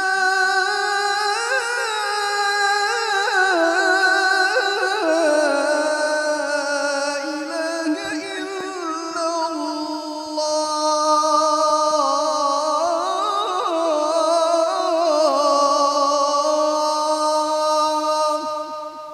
لا इलाहा इल्लल्लाह माशाअल्लाह सुभान अल्लाह। क्या ही निराला अंदाज है। कारी साहब की यही खूबी है कि वो किसी भी लहजे को अपने अंदाज में जब ढालते हैं तो वो एक अलग ही अंदाज इख्तियार कर जाता है। और पढ़ने के ज़माने से हम लोग को बहुत सख्ती से कारी साहब मना करते हैं कि नकल मत करो, सुनो और अपना अंदाज़ बनाओ, लेकिन वो हर एक के बस की बात नहीं है। क्योंकि कारी साहब की मश्क माशाल्लाह बहुत आला है, घंटों मश्क करते हैं तरतील की आज भी। और माशाल्लाह आपने सुना तिलावत और अज़ान भी आपने सुनी कि कैसा सीना मजबूत है माशाल्लाह। ये एक दो दिन की बात नहीं है मेरे प्यारों। जब इंसान अपने आप को मुसलसल खपाता है तो फिर एक ऐसा कारी अब्दुर्रहीम देवला तैयार होता है। अल्लाह हम सबको इनकी तरह बनने और इनकी तरह मेहनत करने की तौफीक अता फ़रमाए। अब आइए हमारी इस मजलिस की अगली कड़ी हमारे मेहमान मुकर्रम, हमारे उस्ताज़ुना अलमरहूम के खादिम ख़ास हज़रत मौलाना कारी व मुक़री इसहाक़ साहब बड़कोदरवी ज़ीद मजदुहु उस्ताद तजवीद व क़िराआत जामिया डाभेल को दावत तिलावत पेश करते हैं। कारी साहब तशरीफ़ लाएँ और अपनी नगमगी आवाज़ में ख़ास अंदाज में हम सब के सामने तिलावत कलामुल्लाह पेश फरमाएँ। हम तनगोश हो जाइए और कारी साहब की तिलावत से अपने दिल को रूहानियत का फैज़ पहुँचाइए। أعوذ بالله من الشيطان الرجيم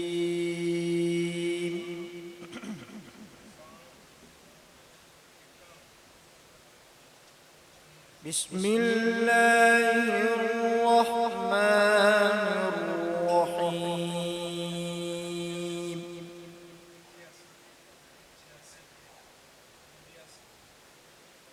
ما كان على النبي من حرج فيما فرض الله له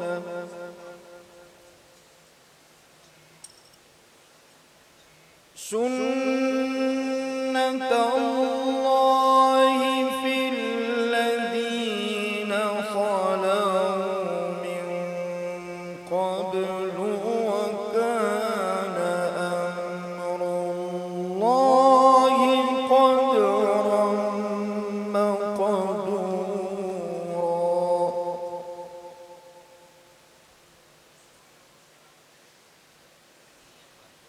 الذين يبلغون رسالات الله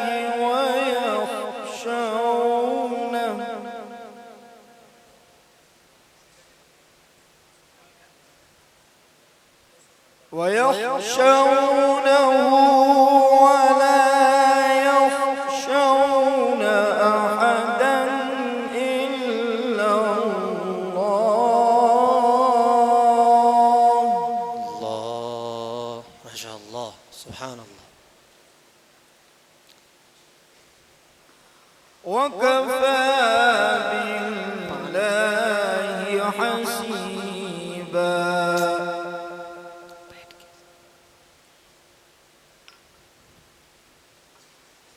ما كان على النبي من حرج فيما فرض الله له. ما شاء الله سبحان الله. سنة الله في الذين خلوا من قبل وكان أمر الله قدرا مقدورا. الله ما شاء الله سبحان الله. الذين يبلغون رسالات الله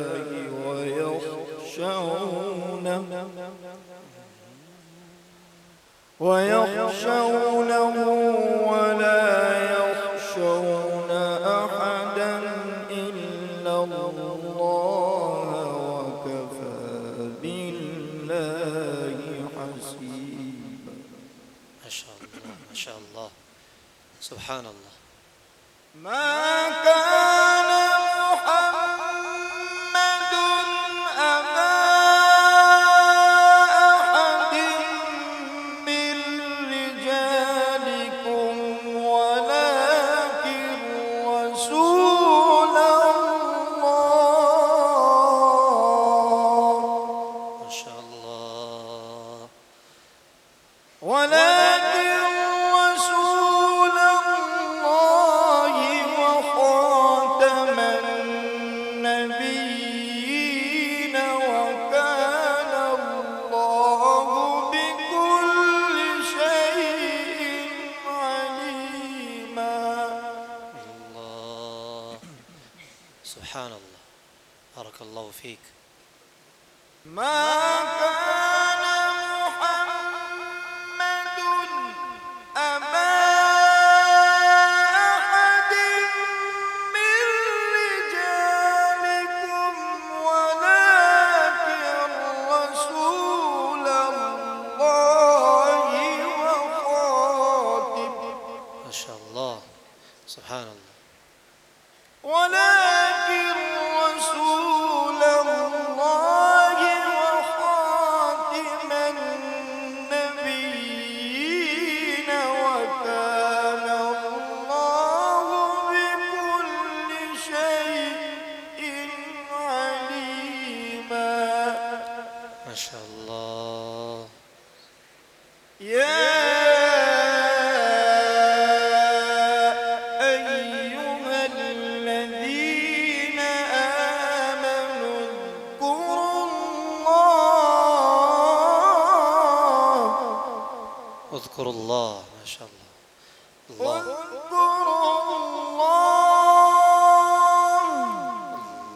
الله الله الله. اذكروا الله ذكرا كثيرا وسبحوه بكرة وأصيلا.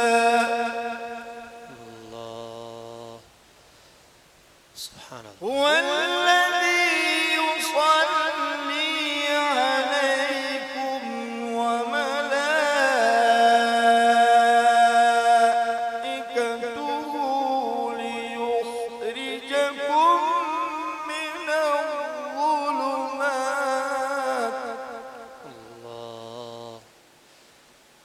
اللہ ليخرجكم من الظلمات إلى النور وكان بالمؤمنين رحيما تحيتهم يوم يلقونه سلام تحيتهم يوم يلقونه سلام وأعد لهم أجرا كريما ماشاء اللہ هو الذي يصلي عليكم وملائكته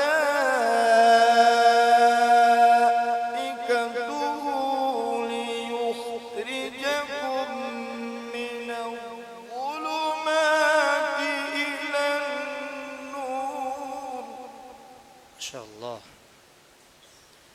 ليخرجكم من الظلمات إلى النور وكان بالمؤمنين رحيما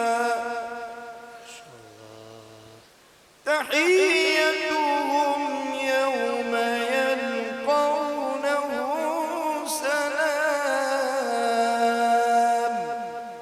وأعد لهم أجرا كريما صدق الله العظيم ماشاء اللہ سبحان اللہ قاری صاحب نے بہت ہی اچھے انداز میں تلاوت پیش کی، چونکہ سفر کی تھکان بھی ہے اور قاری صاحب نے منع بھی کیا، لیکن ہماری گزارش پر قاری صاحب نے اپنی بساط بھر کوشش کی۔ اللہ قاری صاحب کو جزائے خیر دے۔ اور ہم نے پڑھنے کے زمانے میں قاری صاحب کی وہ تلاوتیں سنی ہیں جو قاری صاحب نے تلاوت کی، خاص یہ انداز ہے فضیلت الشیخ مصطفیٰ اسماعیل رحمہ اللہ کا، اور قاری صاحب ایک رنگ میں تلاوت کرتے ہیں، گھنٹوں، آدھا گھنٹہ پونا گھنٹہ ہم نے بارہا قاری صاحب سے تلاوت سنی۔ ہماری خواہش تھی کہ ہم اس منظر کو پھر سے تازہ کریں، اللہ قاری صاحب کو خوب جزائے خیر دے۔ اب میں اس کے بعد ہمارے اس پروگرام کے دوسرے مہمان خصوصی ہم سب کے استادنا المکرم حضرت مولانا قاری و مقری محمد رضوان صاحب پالنپوری متعنا اللہ بعلومہ کو دعوت دیتے ہیں، حضرت تشریف لائیں اور اس پروگرام کے تعلق سے اپنے گراں قدر تأثرات ہم سب کے سامنے پیش فرمائیں۔ الحمد للہ وکفا وسلام علی عبادہ الذین اصطفیٰ، اما بعد، اعوذ باللہ من الشیطان الرجیم، بسم اللہ الرحمن الرحیم، یا ایہا الذین آمنوا اذا نودی للصلاة من یوم الجمعہ فاسعوا الى ذکر اللہ وذروا البیع۔ وعن معاویة رضی اللہ تعالی عنہ قال سمعت رسول اللہ صلی اللہ علیہ وسلم المؤذنون اطول الناس اعناقا یوم القیامہ۔ صدق اللہ العظیم وصدق رسولہ النبی الکریم ونحن على ذلك لمن الشاہدین والشاکرین والحمد للہ رب العالمین۔ ملک ہندوستان کے نہایت نامور دینی علمی ادارہ جامعہ اشاعت العلوم اکل کوا کے عظیم شعبہ تجوید و قرات کی بافیض انجمن لجنۃ التجوید والقراءت کے سالانہ مسابقہ اذان و خطبہ کی چوتھی مجلس میں تشریف فرما جامعہ کے نہایت مخلص اور ملنسار نائب رئیس جامعہ میرے برادر عزیز اور مکرم حضرت مولانا اویس صاحب اور عظیم نسبتوں کے حامل حضرات اساتذہ کرام اور میری معروضات کے اصل مخاطب میرے طالب علم بھائیوں، یہ جو مسابقہ منگل کے دن سے شروع ہوا ہے اور اپنے آخری پڑاؤ میں ہے، یہ چوتھی مجلس ہے، یہ بھی تقریباً اب ختم ہو گئی ہے، تقسیم انعامات کا سلسلہ باقی ہے۔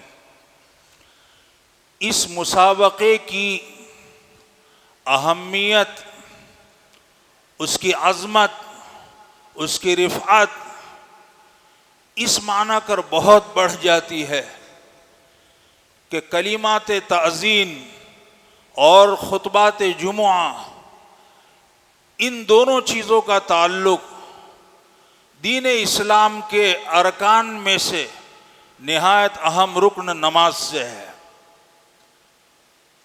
یہ کلمات اذان یہ صرف دعوت اہل ایمان کے لیے نہیں ہے، اس دعوت میں جامعیت ہے۔ یہ کلمات دعوت دے رہے ہیں ان حضرات کو بھی جو دولت ایمان سے ابھی کوئی حصہ انہوں نے نہیں پایا، دولت ایمان سے وہ محروم ہیں، ان کے لیے بھی یہ کلمات دعوت ہے۔ اس کلمات میں توحید کی دعوت ہے، ان کلمات اذان میں شرک سے بیزاری کی دعوت ہے، ان کلمات اذان میں رسالت مآب صلی اللہ علیہ وسلم کی رسالت کی شہادت کی دعوت ہے، ان کلمات میں نماز اور کامیابی کی طرف آنے کی دعوت ہے۔ یہ کلمات بڑے بابرکت ہیں، ان کلمات کی تاریخ، ان کی عظمت، ان کلمات کی طریقے اور ان کے پڑھنے کے، ان کے وصل اور فصل کے طریقے، کلمات اذان کے مسائل سے واقفیت، ان کے احکام سے واقفیت، اور اس باب میں ائمہ فقہ کے جو مذاہب ہیں ان سے واقفیت، ان ساری چیزوں کے علم کا ہونا جو ہے طالب علم کے لیے ضروری ہے۔ یہ مذہب اسلام میں اپنے تئیں بڑی اہمیت رکھتی ہے، اس کو ہم معمولی خیال نہ کریں۔ آپ حضرات نے اس پروگرام میں حصہ لے کر نہایت مبارک کام کیا ہے۔ میں ان حصے داروں کو، مساہمین کو نہ صرف اپنی طرف سے بلکہ جامعہ کے رئیس، نائب رئیس، جملہ اساتذہ کرام جو یہاں موجود ہیں اور جو یہاں اپنے مشاغل کی وجہ سے تشریف نہیں لا سکے ہیں، ان سب کی طرف سے قلبی تہنیت اور دلی مبارکباد پیش کرتا ہوں، اور توقع رکھتا ہوں کہ اس جامعہ کا جو نام ہے اس نام کی آپ پاسداری کریں گے، اس کا پاس و لحاظ رکھیں گے۔ اس جامعہ کا نام اشاعت العلوم ہے۔ میں میرے ان بھائیوں سے جو بحیثیت مساہمین اس مبارک پروگرام میں شریک ہوئے ہیں، ان سے گزارش کروں گا کہ ہمارے وہ بھائی جو اپنی غفلت کی وجہ سے یا کسی مجبوری کی وجہ سے اب تک اس نوع کے پروگرام میں وہ شریک نہیں ہو سکے ہیں، تو میں ان طلباء سے گزارش کروں گا کہ یہ اساتذہ کرام سے، بلکہ میں یوں کہوں گا ان کے مبارک شفقت بھرے ہاتھوں سے آپ کے دامن طلب میں، دامن علم میں یہ جو سوغات آپ کو نصیب ہوئی ہے، آپ اپنے ان بھائیوں تک بھی پہنچائیے۔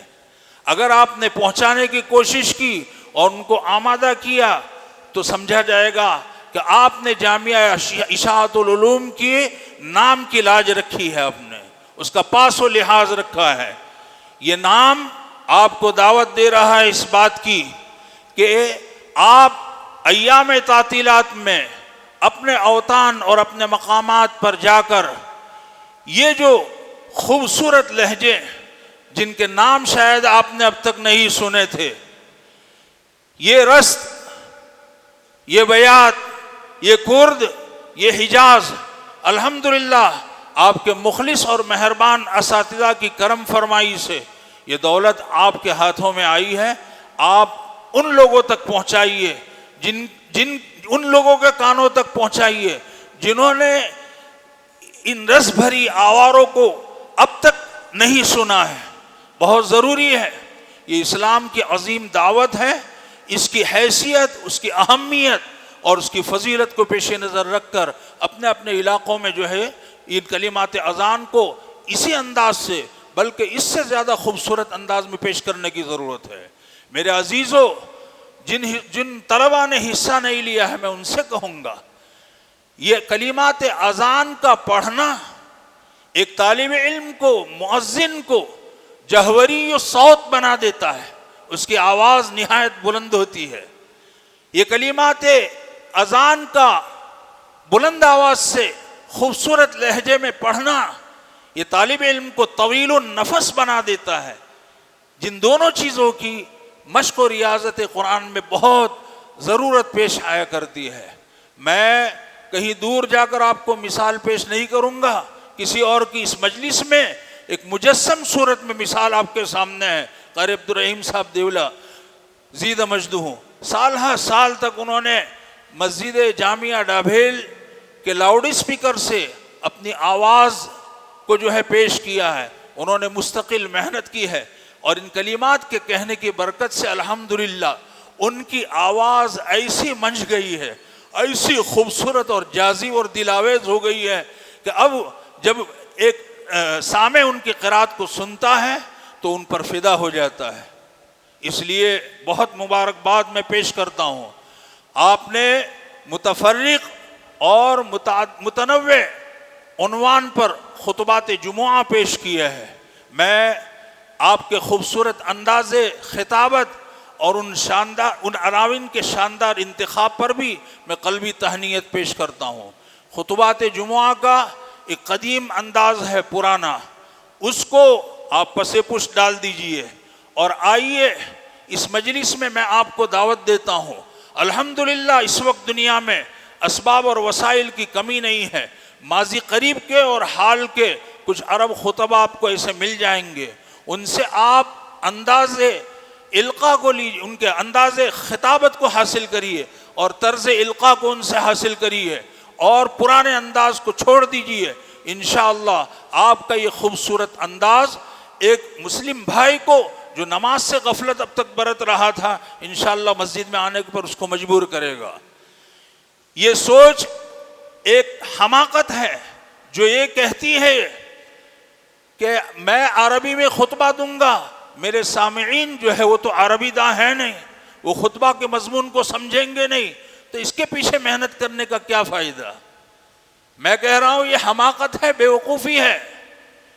آپ تلاوت کرتے ہیں، کلام اللہ کی آیات پڑھتے ہیں، کیا آپ جن آیات کو پڑھتے ہیں ان آیات کی تفسیر سے آپ کے سامعین واقف ہیں؟ بالکل نہیں، گنے چنے چند ہوں گے۔ آپ جن آیات کی تلاوت اور قرات کرتے ہیں آپ کے سامعین کیا ان آیات کے معانی اور مفاہیم سے آشنا ہے؟ نہیں، وہ ناآشنا ہے۔ معانی قرآن سے بہت بڑا طبقہ، لیکن اس کے باوجود ان کے دلوں پر کیسا گہرا اثر ہوتا ہے۔ اس لیے اس سوچ کو پھر سے میں کہوں گا پس پش ڈالیے اور نئے سرے سے اپنے آپ کو پرعزم کر کے انداز خطابت کو مؤثر نہیں بلکہ مؤثر ترین انداز میں پیش کرنے کی کوشش کریں۔ انشاءاللہ یہ آپ کا طرز خطابت بھی امت کے حق میں بہت نافع ہوگا۔ اللہ سبحانہ و تعالی میری ان گزارشات پر مجھے بھی عمل کی توفیق عطا فرمائے، آپ حضرات کو بھی عمل کی توفیق عطا فرمائے۔ دو پرندوں کے نام آپ نے سنے ہوں گے، ایک کا نام شاہین ہے اور دوسرے کا نام کوا ہے۔ شاہین باز کو کہتے ہیں، اس کی پرواز بہت اونچی ہوا کرتی ہے۔ ایک شاعر کہتا ہے کہ ذوق پرواز کا رکھتے ہو تو شاہین بنو، ذوق پرواز کا رکھتے ہو تو شاہین بنو، یوں تو کوے بھی فضاؤں میں اڑا کرتے ہیں۔ اللہ سبحانہ و تعالی ہماری سوچوں کو مزید بلند سے بلند تر فرمائے، اور ان اساتذہ کرام کو ان کی کوششوں سے بہت بڑھ کر اپنی شایان شان بہتر سے بہتر بدلہ دارین میں عطا فرمائے۔ اس جامعہ کے ہر شعبے کو اللہ تعالیٰ نہایت متحرک، فعال اور بافیض بنائے۔ وآخر دعوانا ان الحمدللہ رب العالمین۔ ماشاء اللہ، سبحان اللہ۔ ہم بہت ہی ممنون و مشکور ہیں ہمارے استاد المکرم کے کہ حضرت نے بہت ہی قیمتی نصائح اور تأثرات پر مشتمل ایک گزارشات ہمارے سامنے پیش کی۔ اب میں اعلان نتائج کے لیے اور مختصر پر اثر تأثر کے لیے بھی، اور آخر میں اپنی دعا پر اختتام کے اس مجلس کے اختتام کے لیے دعوت دیتا ہوں ہمارے اس جامعہ کے نائب رئیس جامعہ میرے برادر مکرم حضرت مولانا اویس صاحب وستانوی حفظہ اللہ کو موصوف تشریف لائیں اور اعلان نتائج کے ساتھ ساتھ ہم سب کو آئندہ مستقبل کی راہ ہموار کرنے کی نصیحتیں فرمائیں۔ السلام علیکم ورحمۃ اللہ وبرکاتہ۔ نحمده ونصلي على رسوله الكريم اما بعد فاعوذ بالله من الشيطان الرجيم بسم الله الرحمن الرحيم ورتل القرآن ترتيلا صدق الله العظيم وقال النبي صلى الله عليه وسلم ان العلماء ورثة الانبياء وقال النبي صلى الله عليه وسلم اقرأوا القرآن بلحون العرب وقال النبي صلى الله عليه وسلم المؤذنون أطول الناس أعناقا يوم القيامة صدق الله العظيم وصدق رسوله النبي الكريم ونحن على ذلك لمن الشاهدين والشاكرين والحمد لله رب العالمين۔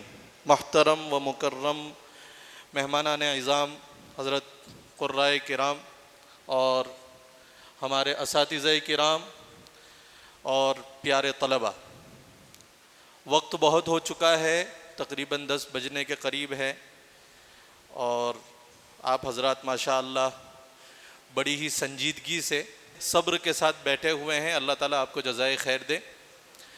ہم جس مجلس میں بیٹھے ہیں یہ وہ مجلس ہے جس کے بارے میں نبی کریم صلی اللہ علیہ وسلم نے ارشاد فرمایا کہ جس مجلس میں اللہ کا ذکر کیا جاتا ہے اس مجلس کا ذکر اللہ کے دربار میں ہوتا ہے۔ تو آپ کسی چھوٹی موٹی مجلس میں نہیں بیٹھے ہیں، آپ کا ذکر اللہ تعالیٰ کی بارگاہ میں ہو رہا ہوگا انشاءاللہ۔ اللہ تعالیٰ ہمارے یہاں بیٹھنے کو قبول فرمائے۔ آج یہ جو مسابقہ ہم نے سنا اور ماشاءاللہ ہمارے اساتذہ کی محنتوں کا رنگ جو ہم نے دیکھا، اللہ تعالیٰ ان کی محنتوں کو قبول فرمائے، اور طلباء نے جو محنتیں کی اللہ تعالیٰ ان کو بہترین مؤذن، بہترین داعی بنائے۔ ہمارے استاذ محترم رحمۃ اللہ علیہ مولانا حسن صاحب ستپونی رحمۃ اللہ علیہ فرمایا کرتے تھے کہ بھائی اذان یہ بھی دعوت کا ایک بہت بڑا ذریعہ ہے۔ ہمیں یہ سمجھنا ہے کہ اذان اور خطابت، میں نے جو حدیث آپ حضرات کے سامنے پیش کی کہ ان العلماء ورثۃ الانبیاء، ہم انبیاء کے وارث ہیں۔ اذان اور خطبہ یہ دو ایسے ذرائع ہیں جس سے ہم عوام الناس سے بلا کسی واسطہ مخاطب ہوتے ہیں۔ اذان کے ذریعے آپ جب بھی اذان دیں، ظاہر سی بات ہے لاؤڈ اسپیکر میں اذان ہونے والی ہے تو ہر کوئی اس اذان کو سننے والا ہے، لہٰذا اس کا جو نفع عام اور تام ہوگا وہ آپ کے کمرے میں بیٹھ کر وہ عام اور تام نہیں ہو سکتا۔ آپ کے وعظ میں اتنے سارے لوگ نہیں آ سکتے جتنے آپ کی اذان کو سننے والے ہیں۔ اور اذان کے متعلق بہت ساری احادیث ماشاءاللہ آپ 2 دن سے مسابقات چل رہے ہیں، تو ماشاءاللہ آپ کے حضرات کے سامنے اس کی فضیلت آ چکی ہوگی۔ سب سے بڑی چیز تو یہ ہے کہ یہ وہ ذریعہ ہے جس سے آپ عوام الناس سے مربوط ہوتے ہیں۔ جب آپ اچھی اذان دیتے ہیں تو لوگوں کے دلوں میں آپ کی عظمت خود بخود گھر کر جاتی ہے، لوگ آپ کو بہت ہی اچھی نظروں سے دیکھنے لگتے ہیں کہ بھئی یہ قاری صاحب ہے، بہت اچھی اذان دیتے ہیں، یہاں تک کہ بہت سارے لوگوں کے دلوں میں آپ کے لیے محبت پیدا ہو جاتی۔ تو جب تک آپ عوام کے ساتھ اپنا لگاؤ اور اس کے ذرائع اختیار نہیں کریں گے، تب تک عوام پر آپ کی باتوں کا وہ اثر نہیں ہوگا جو ہونا چاہیے۔ تو عوام الناس کے ساتھ جڑنے کا یہ ایک بہت ہی بہترین طریقہ ہے۔ اللہ تعالی ہم سب کو اس پر محنت کرنے کی توفیق نصیب فرمائے۔ اور خطبے کے سلسلے میں بھی یہی ہے کہ جمعہ کا دن وہ دن ہوتا ہے جس دن ہر کوئی جمعہ مسجد میں نماز کے لیے آتا ہے، اور اگر اس وقت آپ نے بہترین انداز میں خطبہ دیا تو انشاءاللہ اس سے بھی آپ عوام کے ساتھ جڑتے ہیں۔ تو یہ کچھ باتیں تھی، کچھ معروضات تھی کہ اس کو ہمیں ہلکے میں نہیں لینا چاہیے، اس کے بارے میں یہ نہیں کہنا چاہیے کہ یہ تو بس قاری لوگوں کا کام ہے، نہیں، بلکہ ہر اس طالب علم کے لیے یہ ضروری ہے جو یہ سمجھتا ہے کہ مجھے عالم ہونے کے بعد امت کے درمیان کام کرنا ہے۔ اگر وہ امت کے درمیان کام کرنا چاہتا ہے تو وہ تمام ان ذرائع کو اختیار کرے گا جس سے امت اس سے جڑے اور اس کی دعوت اور اس کی تبلیغ لوگوں کے درمیان عام اور تام ہو۔ تو انشاءاللہ امید کرتے ہیں اس میں ہمارے طلباء کرام زیادہ سے زیادہ حصہ لیں گے، اور اللہ تعالی ہماری ان محنتوں کو قبول فرمائے۔ اور آج چونکہ برادر محترم مولانا حذیفہ صاحب سفر میں ہیں تو ان کے حکم پر یہاں آنا ہوا۔ مولانا کے حکم پر اعلانات ابھی کر دیے جائیں گے، پھر انشاءاللہ انعامات مولانا کی حاضری میں آپ کے درمیان تقسیم ہوں گے۔ تو مسابقہ اذان کی فرا میں تقریباً 34 طلباء نے ماشاءاللہ حصہ لیا، 34 طلباء نے حصہ لیا، اور خطبے کی فرا میں ماشاءاللہ تقریباً 26 طلباء نے حصہ لیا۔ اللہ تعالیٰ ان سب کی محنتوں کو قبول فرمائے۔ اب اعلان کی باری ہے، تو خطبے کی فرا میں پہلا نمبر لانے والے طالب علم کا نام ہے ارباز گنٹور۔ ارباز تشریف لائے یہاں پر اور اپنے مہمانوں سے ملاقات کریں۔